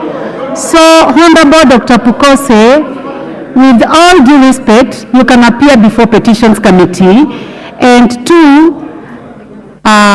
listening to the majority leader this afternoon. The statement that he has just tabled is that the Cabinet Secretary Health will be here on Wednesday, and the Honorable Dr. Nikal will get an opportunity to prosecute this matter extensively. Thank you. Before we go, let's also give this side an opportunity. Yes, Chair Justice. Thank you very much. You may take your seat first. Chairman. Chairman, please take your seat. The order of precedence, I'll give the minority leader. Honorable Speaker, I want us to be orderly. Honorable Speaker, with tremendous possible respect, if you go to standing order number 33, it is so clear. And I want to read it for the avoidance of doubt, because we're not in a hurry. Any member may at any time rise in his or her place and seek leave to move the adjournment of the House for the purpose of discussing a definite matter of urgent national importance. A member who wishes to seek leave to move the adjournment of the House shall, at least 2 hours before the commencement of the sitting, hand to the Speaker a written notification of the matter, but the Speaker shall refuse to allow the claim unless the Speaker is satisfied that the matter is definite, urgent, and of national importance, and may properly be raised on a motion of adjournment of the House. I want to stop at that point. Honorable Speaker, the only condition that would necessitate the Speaker refusing such a motion of adjournment from the Speaker is if the Speaker is not satisfied that the matter is definite, urgent, and of national importance. It doesn't include factors such as the matter is before a petition committee, before any other committee, the matter is in court, it talks of the matter only being urgent, definite, and of national importance. Secondly, from the account of Honorable Dr. Nikal, and he can't lie, he's a noble man. The Honorable Dr. Nikal is a ranking member and a person of serious credibility. He has confirmed that the Speaker herself confirmed to him not long ago that she had actually approved this motion. This is a house of records, and it's a house of norms. We can't depart from the norms of this house. And we can't, I don't want this house to be seen to be imputing improper motive on the person of the Speaker. That would be very serious. That is very serious. But if the Speaker herself confirmed that this matter has been approved, the motion, the Deputy Speaker that is, of course, then it follows that the matter should be allowed to proceed in the manner contemplated under the standing orders. Secondly, Honorable Speaker, to reiterate the gravity of this matter, Honorable Speaker, you know, when I sit here, I am privy to a lot of information. I am privy to a lot of information that comes to me from Kenyans of all walks of life. Honorable Speaker, as we speak, the life of the Secretary General of the Kenyan Medical Practitioners and Dentists Union, Dr. Davji Atela, is in danger. Honorable Minister, Dr. Davji Atela has been threatened, not once, not twice in the last 48 hours. And actually, his life is in grave danger. That is no reason why this motion is critical and is urgent. Minority Leader. Honorable Speaker, this matter is not a laughing matter. This matter is not a laughing matter. This is a very serious. I am on a point of order. I am on a point of order. I am on a point of order. You cannot interrupt me. Hey, stop that gentleman from making noise. Honorable Speaker, this is a matter of urgent national importance and of serious gravity. It has to be prosecuted in the manner contemplated in the standing order. Anything less than that will be total chaos. You have made your point. You have made your point. Majority Leader? Majority Leader now? Minority Leader, thank you very much.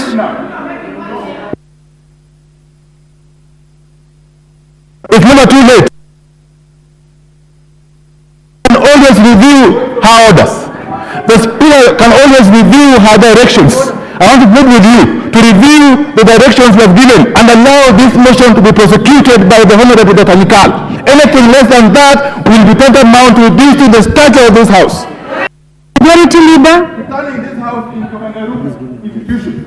You've made your point, Majority Leader. Let's hear the Majority Leader now. Thank you, Honorable Speaker. Honorable Speaker, I was actually rising earlier because Honorable Pio and I was now treading on very dangerous grounds, Honorable Speaker. Because one, when the leader of minority avers that he has information that has come to him that any Kenyan's life is in danger, the responsible thing to do first is to make sure that he reports to the police. And I don't see any police officer here that he's reporting to, and the manner in which you report to the police is not by speaking to the gallery on the floor of the House. I do hope that the leader of minority will walk to the DCI offices right outside Parliament at Parliament Police Station and report whatever information he has. Otherwise, we may use the floor of the House to make all manner of statements to speak to the gallery, Honorable Speaker. But, Honorable Speaker, back to the more substantive issue of what the Honorable Nikal has raised. And the leader minority also averred that Honorable Nikal had confirmed that the Speaker alluded that there was an approval of the motion. Honorable Speaker, it is true what the Honorable leader of minority says. We are a house of procedures. And procedurally, what happens when you request for an approval of a motion of adjournment from the Speaker will approve it and it will go back to the clerk's office for it to find its way to the House. The fact that that motion is not on the clerk's desk here, because I have checked with the clerk's desk and there is no such motion that is approved. Two, the Honorable Nikal says it is the Deputy Speaker who mentioned that it might have been approved. But he also says that he took the motion to the substantive Speaker. So if it was never approved by the substantive Speaker, means there was no approval. Two, Honorable Speaker, nothing stopped the Honorable Nikal, if that was before the Eid holiday, nothing stopped him today, even in the absence of the substantive Speaker, from drafting another motion and requesting the Deputy Speaker to approve it for tabling before the House, Honorable Speaker. Three, Honorable Speaker, this matter, no, I was listening, Honorable Speaker, to the interruptions by the member for Busia. And you know, the other day I told her very pleasant things. I do not want to say unpleasant things. My good friend, Honorable Catherine Amayo. She is my very good friend, by the way, for the record. Very good friend in the recent past, and I have said a number of very good things about her. Honorable Speaker, I was saying, the Honorable Mikal is aware that indeed the intern doctors and other officials of KMPDU did submit a petition to this House, which was brought by the Honorable Pukose and committed before the Petitions Committee, and therefore this is a matter that is already live before the House and before a committee. Two, Honorable Speaker, I have just read today's statement, Honorable Speaker, and maybe Honorable Nyikal was not listening when I was reading today's statement. I've already tabled it on the table, Honorable Speaker. But I did state that next week, 17th of April, the Cabinet Secretary in charge of Health, CS Nakumicha, shall be in this House to answer to nothing else other than the first question. I can't remember the member who had asked the question. The member for Westlands, who is a member of ODM, the Honorable Timothy Wanyonyi, has a question that he has caused the Cabinet Secretary to appear next week on Wednesday to answer on the particular issue that the Honorable Nyikal is asking us to adjourn the House to discuss. Therefore, Honorable Speaker, I would beg that we proceed with business, because the request by the Honorable Nyikal, in fact, he was on a point of order, not on a motion of adjournment. This is not the way to seek for a motion of adjournment. And therefore, I would plead that in line with what the Honorable J.B. Muturi would always say, this is not business. We go to the business on the order paper for the day, and we wait for next week when the Cabinet Secretary will be here. And the Honorable Nyikal is a polished medic. He can take the Cabinet Secretary, and I want to invite you, Honorable Nyikal and Honorable Pio and I, come and take the Cabinet Secretary to account. And every other member of this House is at liberty to do that next week. Therefore, Honorable Speaker, I would beg that you close this matter at that, because I was getting very apprehensive, because we are now on the verge of discussing the person or the conduct of the Speaker, from what I heard from the other side, and we should never allow ourselves to get to that point. And therefore, I want to beg that we go on with business. This is not business. Honourable members, indeed the screen is full of interventions, and in the interest of time,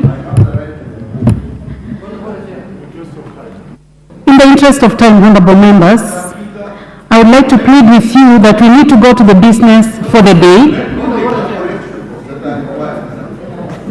Honourable Nyikal, you made your point. You made your point.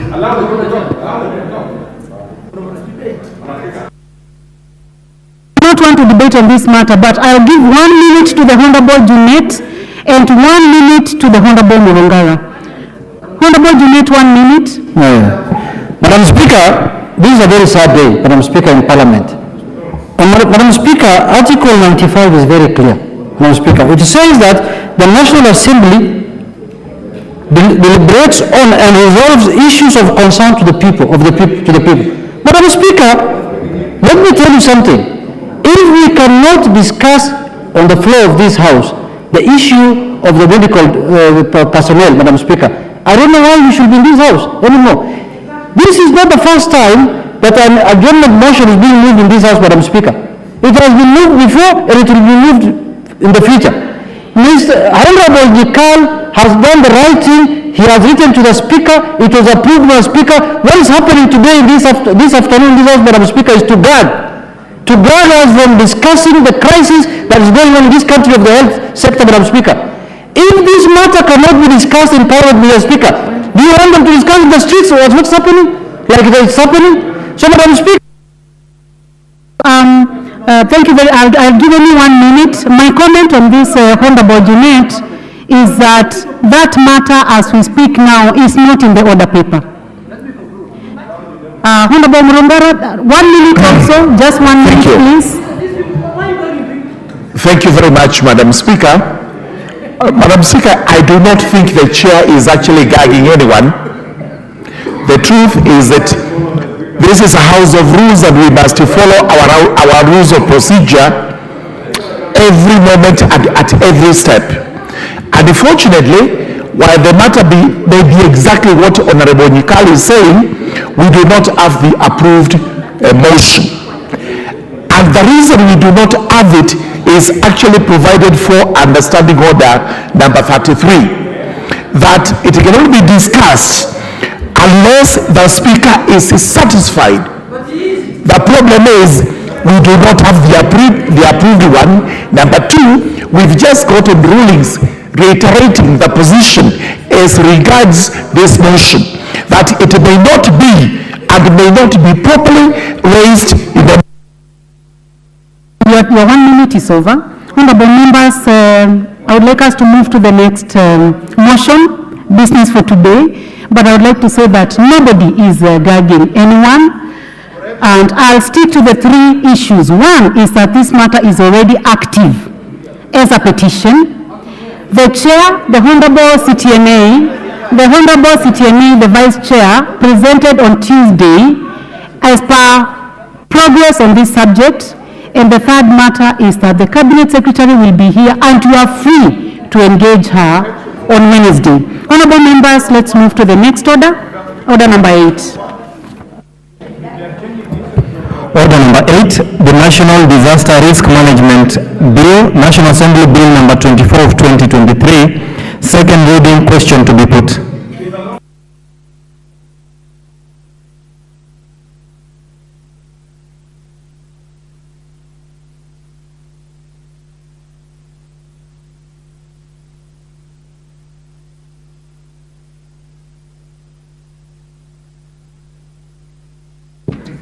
Thank you very much. Honorable members, I would like now to put the question that the National Disaster Risk Management Bill, National Assembly Bill number 24 of 2023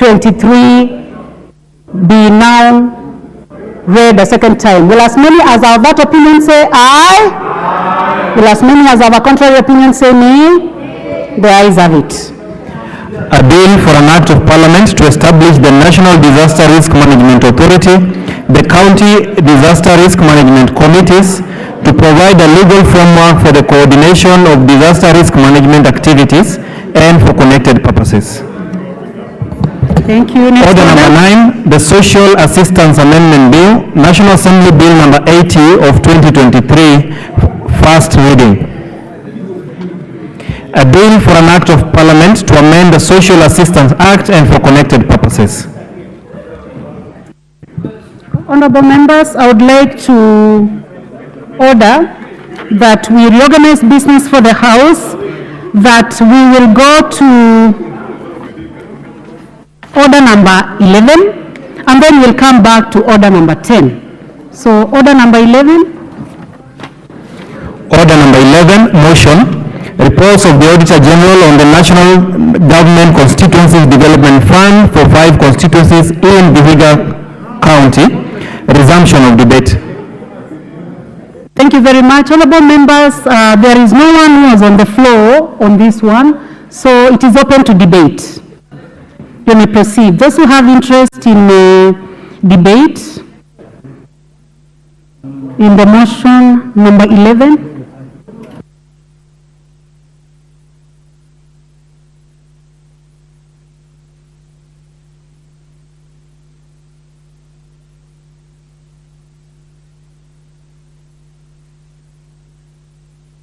Honorable members, can you please go to intervention if you intend to speak on this one?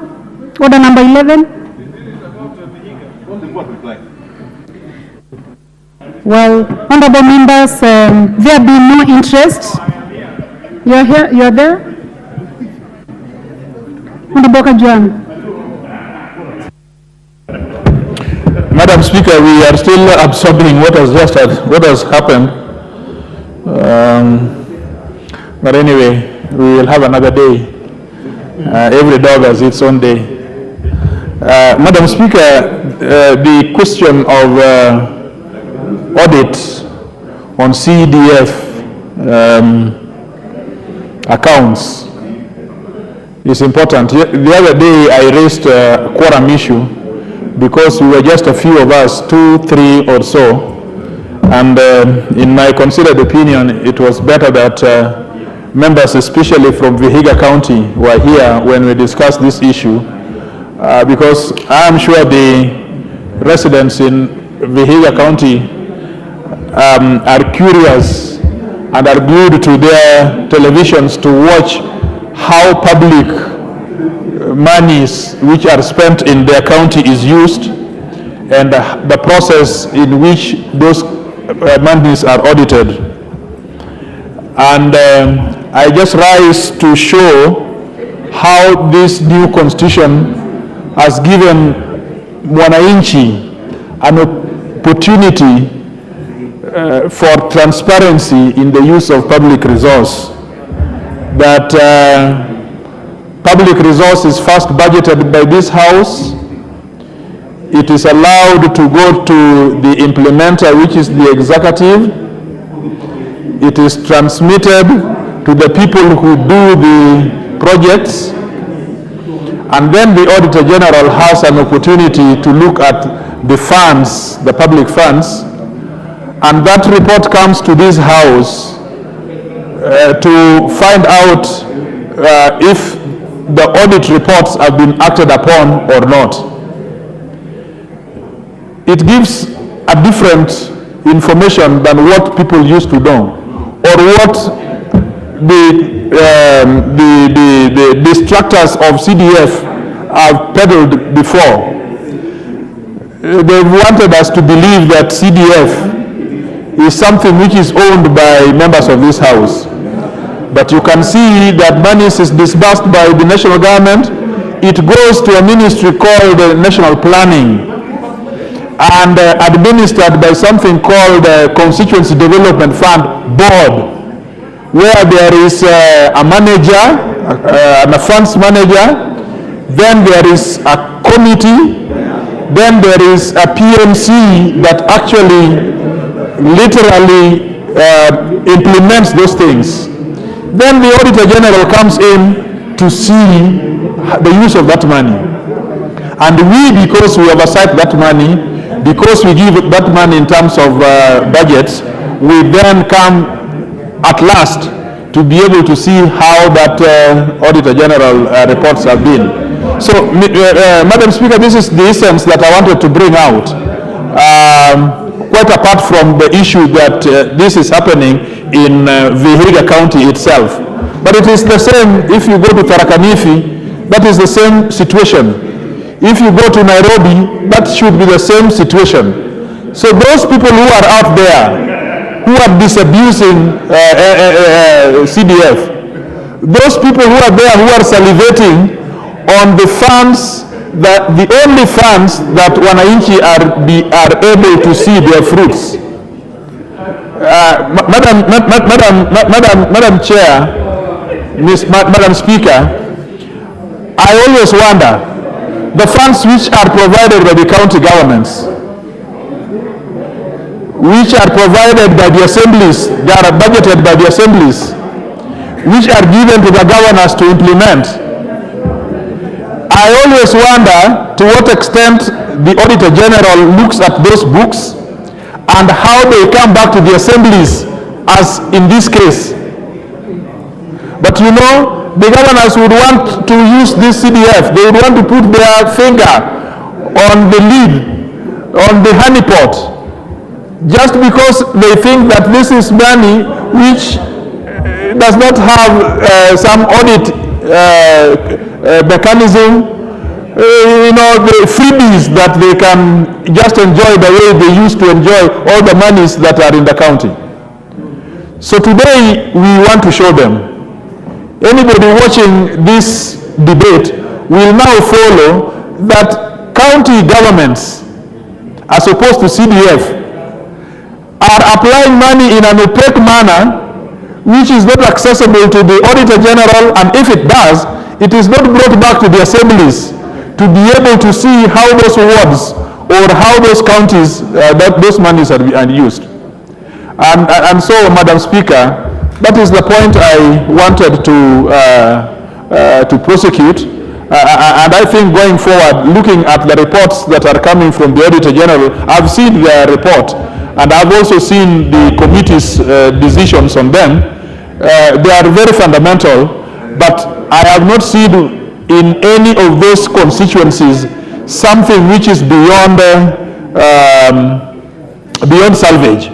And so I want to congratulate the constituencies for being within their spending levels and for giving value for money for the projects which are there. And we know it. When we drive, even in Meru, every time you see a corner, you see Igembe Secondary School, and you'll see what the member of parliament has done. Everything is listed there. I'm still waiting to see Igembe ECD, which is being done by the county.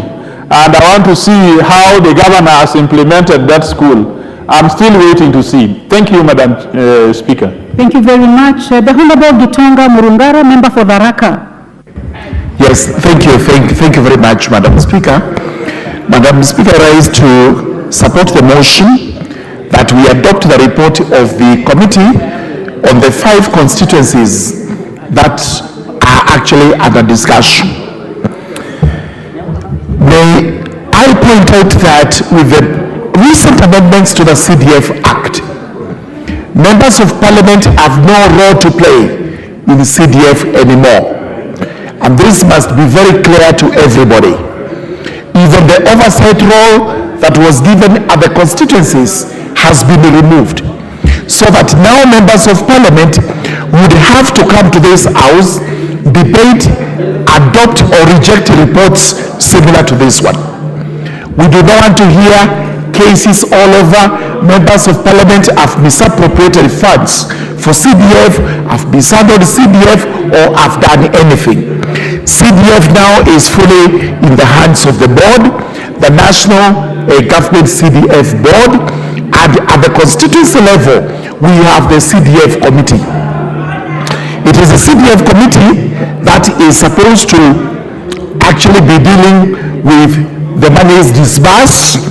After that, it's supposed to prepare reports. Those reports are audited by the various entities that go to the constituencies, including the board itself, the Auditor General, and any other auditor who is supposed to check the accounts. After this is done, those reports are brought here, and members of parliament now have to discuss and see how their CDF is actually used. So we hope that this misnomer that CDF is under execution, implementation by this house is totally misplaced. We do not do any of that anymore, and therefore nobody should go to court to challenge the fact that CDF is in the hands of members of parliament, because that is not true. So our work here is actually to oversight once reports are brought here, and we leave it to the committees to receive the money, to actually make the budgets which are approved by the board, and at the end of the day execute those budgets. So even where matters are pending in court, this remains the position, and it's a position that should be made very clear wherever. With those remarks, I do urge that this report be adopted. Honorable Kawanjiko.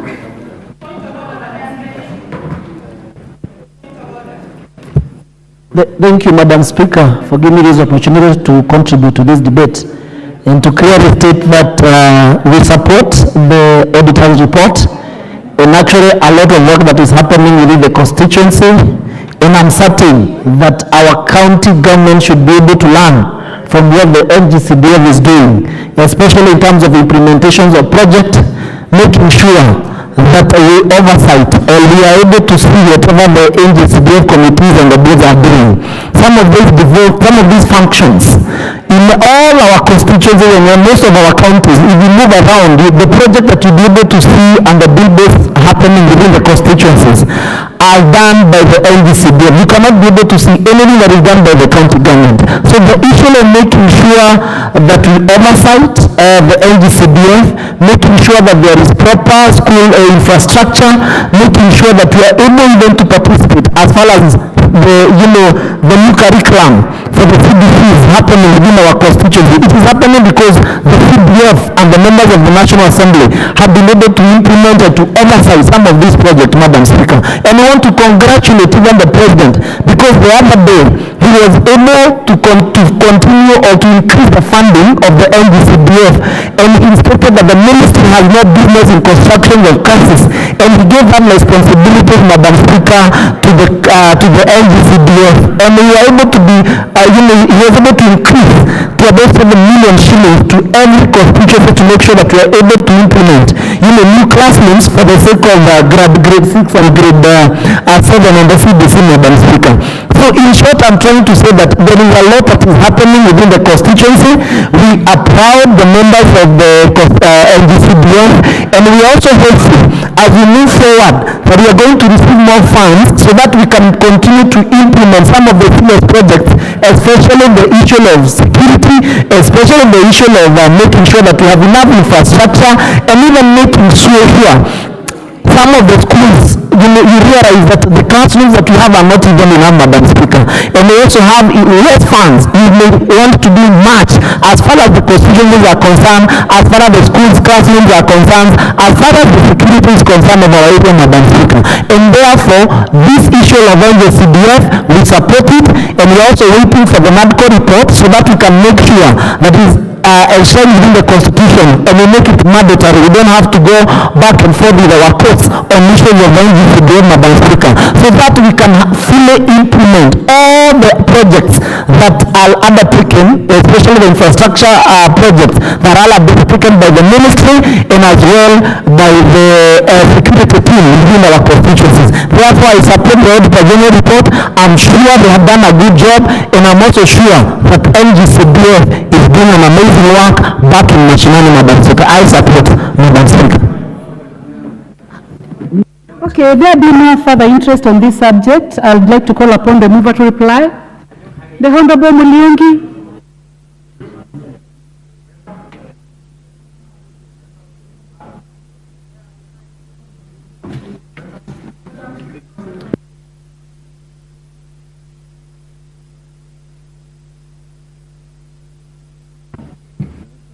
Okay, next order.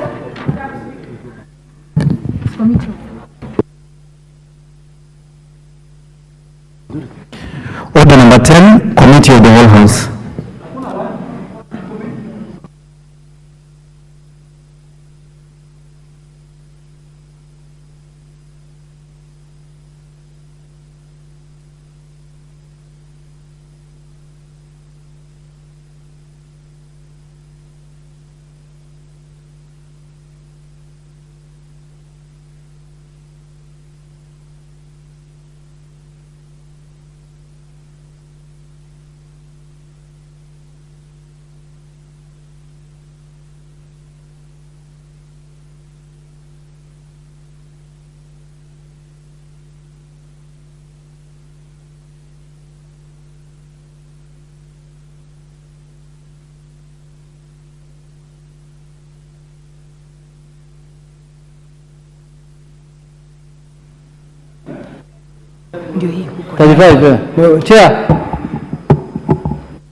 Chair, I wish to...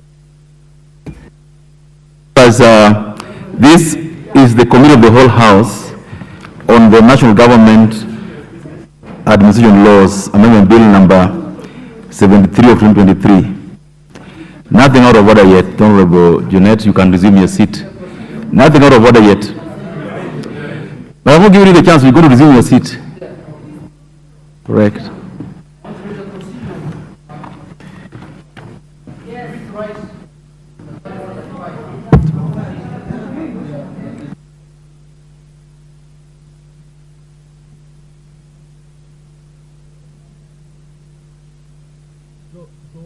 What is out of order? Don't worry about Jeanette, what's out of order?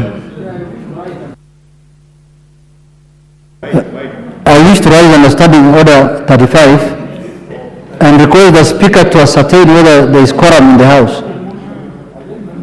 Quorum? Huh? Yeah. Chair, whether there is quorum or not, I would like to request you to ascertain it. Under standing order 35. Because, you know... Is that all? Okay. I thought there was something very fundamentally wrong with the procedure. That used to be done by... that used to be done by... Okay, let's ring the bell for the quorum. I was going to say that, but then... Yeah, let's ring the quorum bell for 5 minutes, for 10 minutes.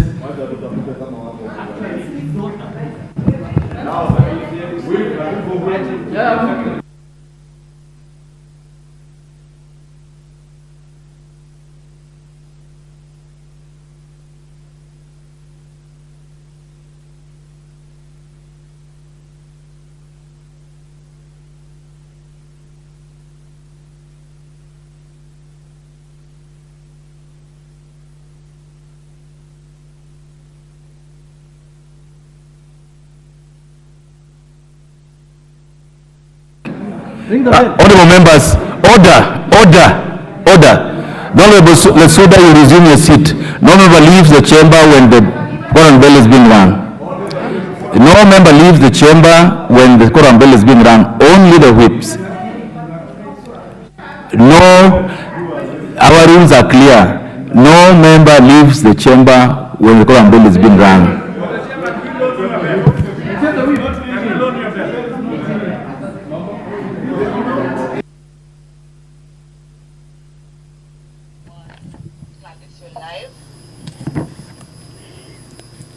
The House at 16:53 p.m. this afternoon lacks the quorum to continue with its business lined up for consideration this afternoon. We have the quorum bell being rung for members of the National Assembly to make their way back into the chamber this afternoon to allow the House raise the numbers for consideration of business. Honorable Janet Mohammed stood on point of order number 35, informing the chair that the House lacked a quorum to continue with its business this afternoon. Owing to that, a particular notification by Honorable Member Janet Mohammed, the chair, has directed that the quorum bell be rung for 10 minutes before the House considers its business lined up for debate for consideration, or rather under order number 10.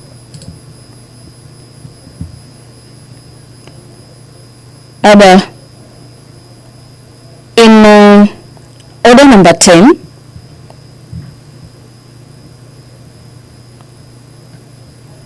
the House will be considering its business lined up for consideration under the Committee of the Whole. And away from that, just before the notification that the House had lacked quorum, the House was considering the aspect of committees in NGCDS. In regards to the report of the Auditor General on the National Government Constituencies Development Fund for constituencies, that these constituencies are in particular in Vihiga County as well as in Bungoma County. Pursuant to Standing Orders number 35 of the House on matters quorum, the Standing Orders of the House stipulate that if at any given time when the chair is taken and when the House is in committee, a member objects that there is no quorum present, The Speaker or the Chairperson shall count the members in the House or the committee as might be the case, and if on the count under paragraph 1 the quorum does not appear to be present, then the Speaker or the Chair shall cause for the bell to be rung, and if no quorum is present at the expiration of the 10 minutes, then the Chair or the Speaker shall adjourn the House until the next sitting without the question being put. So we are waiting to see if indeed the House is going to raise the number required, the number being 45, when the House is sitting, at any particular time when the House is sitting.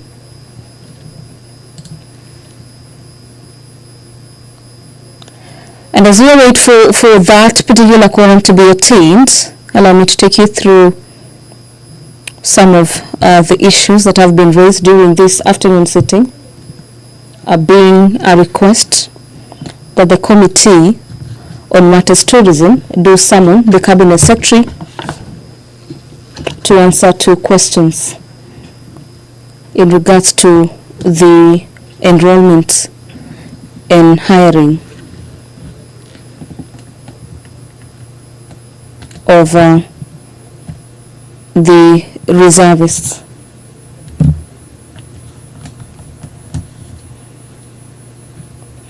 The ratification of the African Union Convention on Matters Cross-Border Cooperation is a motion that the House will delve into this afternoon,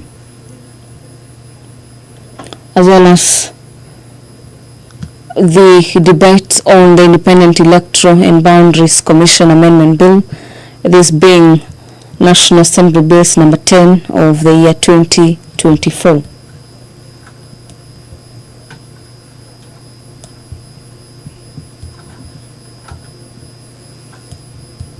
The issue of fertilizer is an issue that emerged during this afternoon sitting, as well as forceful disappearance of a businessman from Eldas constituency. And the chair of that committee was required by the House to tell the House when the committee will be providing details in regards to the whereabouts of the popular businessman in Eldas constituency. And the House will be given that response in the next 7 days. That was a reply or an answer before the House through the deputy vice chairperson, the vice chairperson rather, of the National Assembly Administration and Security Committee, Honorable Member for Saku,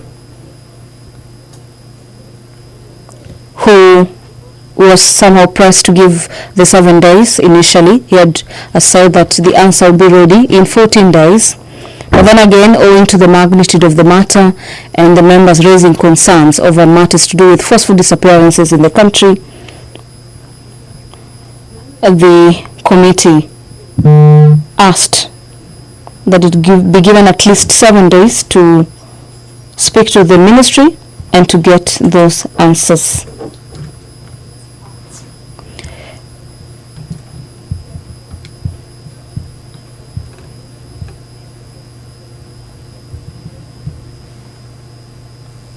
After completion of the matters under the Committee of the Whole, the House will this afternoon consider the ratification of the African Union Convention on Matters Cross-Border Cooperation. This is a motion by the Departmental Chair on Matters Defense and Foreign Relations, that the House adopts the report of the Departmental Committee on Matters Defense, Intelligence and Foreign Relations on its consideration of the African Union Convention on Matters Cross-Border Cooperation. The House laid its report on the table of the House on the 14th of March 2024 in person to the provisions of Section 8, Subsection 4 of the Treaty Making and Ratification Act of 2012 approves the ratification of the African Union Convention on Matters Cross-Border Cooperation.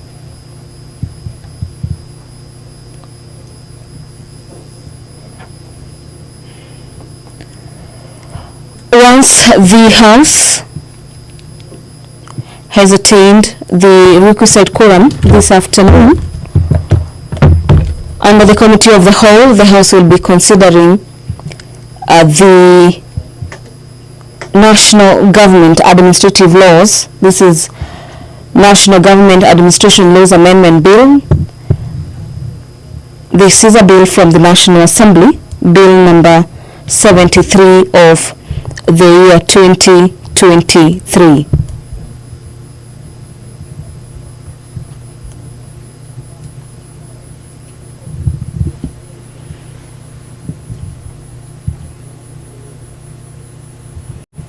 The County Licensing Uniform Procedures Bill, Bill number 9 of the year 2022, by the Chairperson Departmental Committee on Matters Trade, Decentralized Funds, is a bill that is set for consideration this afternoon.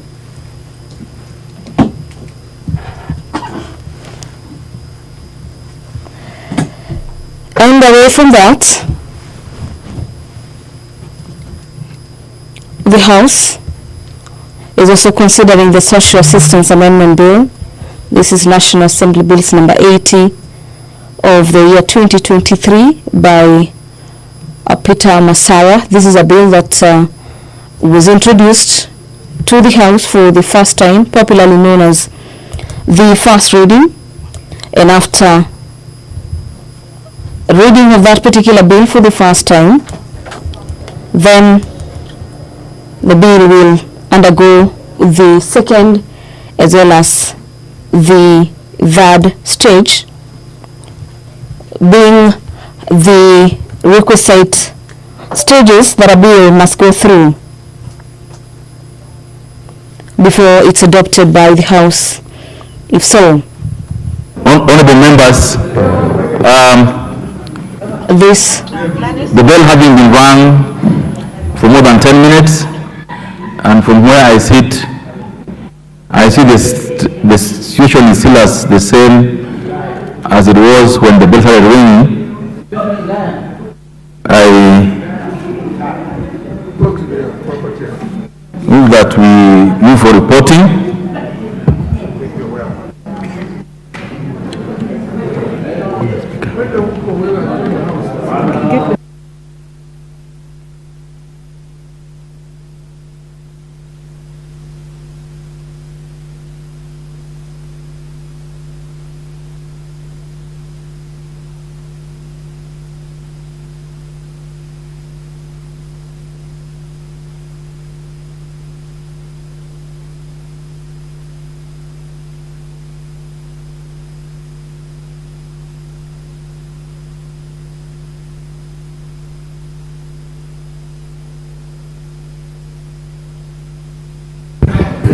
Chairperson.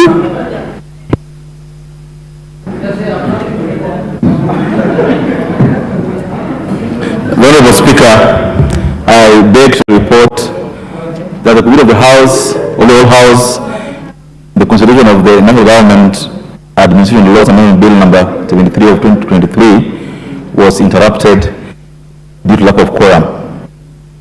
Thank you. Thank you very much, Chairperson. Honorable members, in view of the foregoing, pursuant to Standing Order number 35 2B, let us be upstanding. And the time being 15:05 p.m., this House stands adjourned until Tuesday, the 16th day of April 2024 at 2:30 p.m.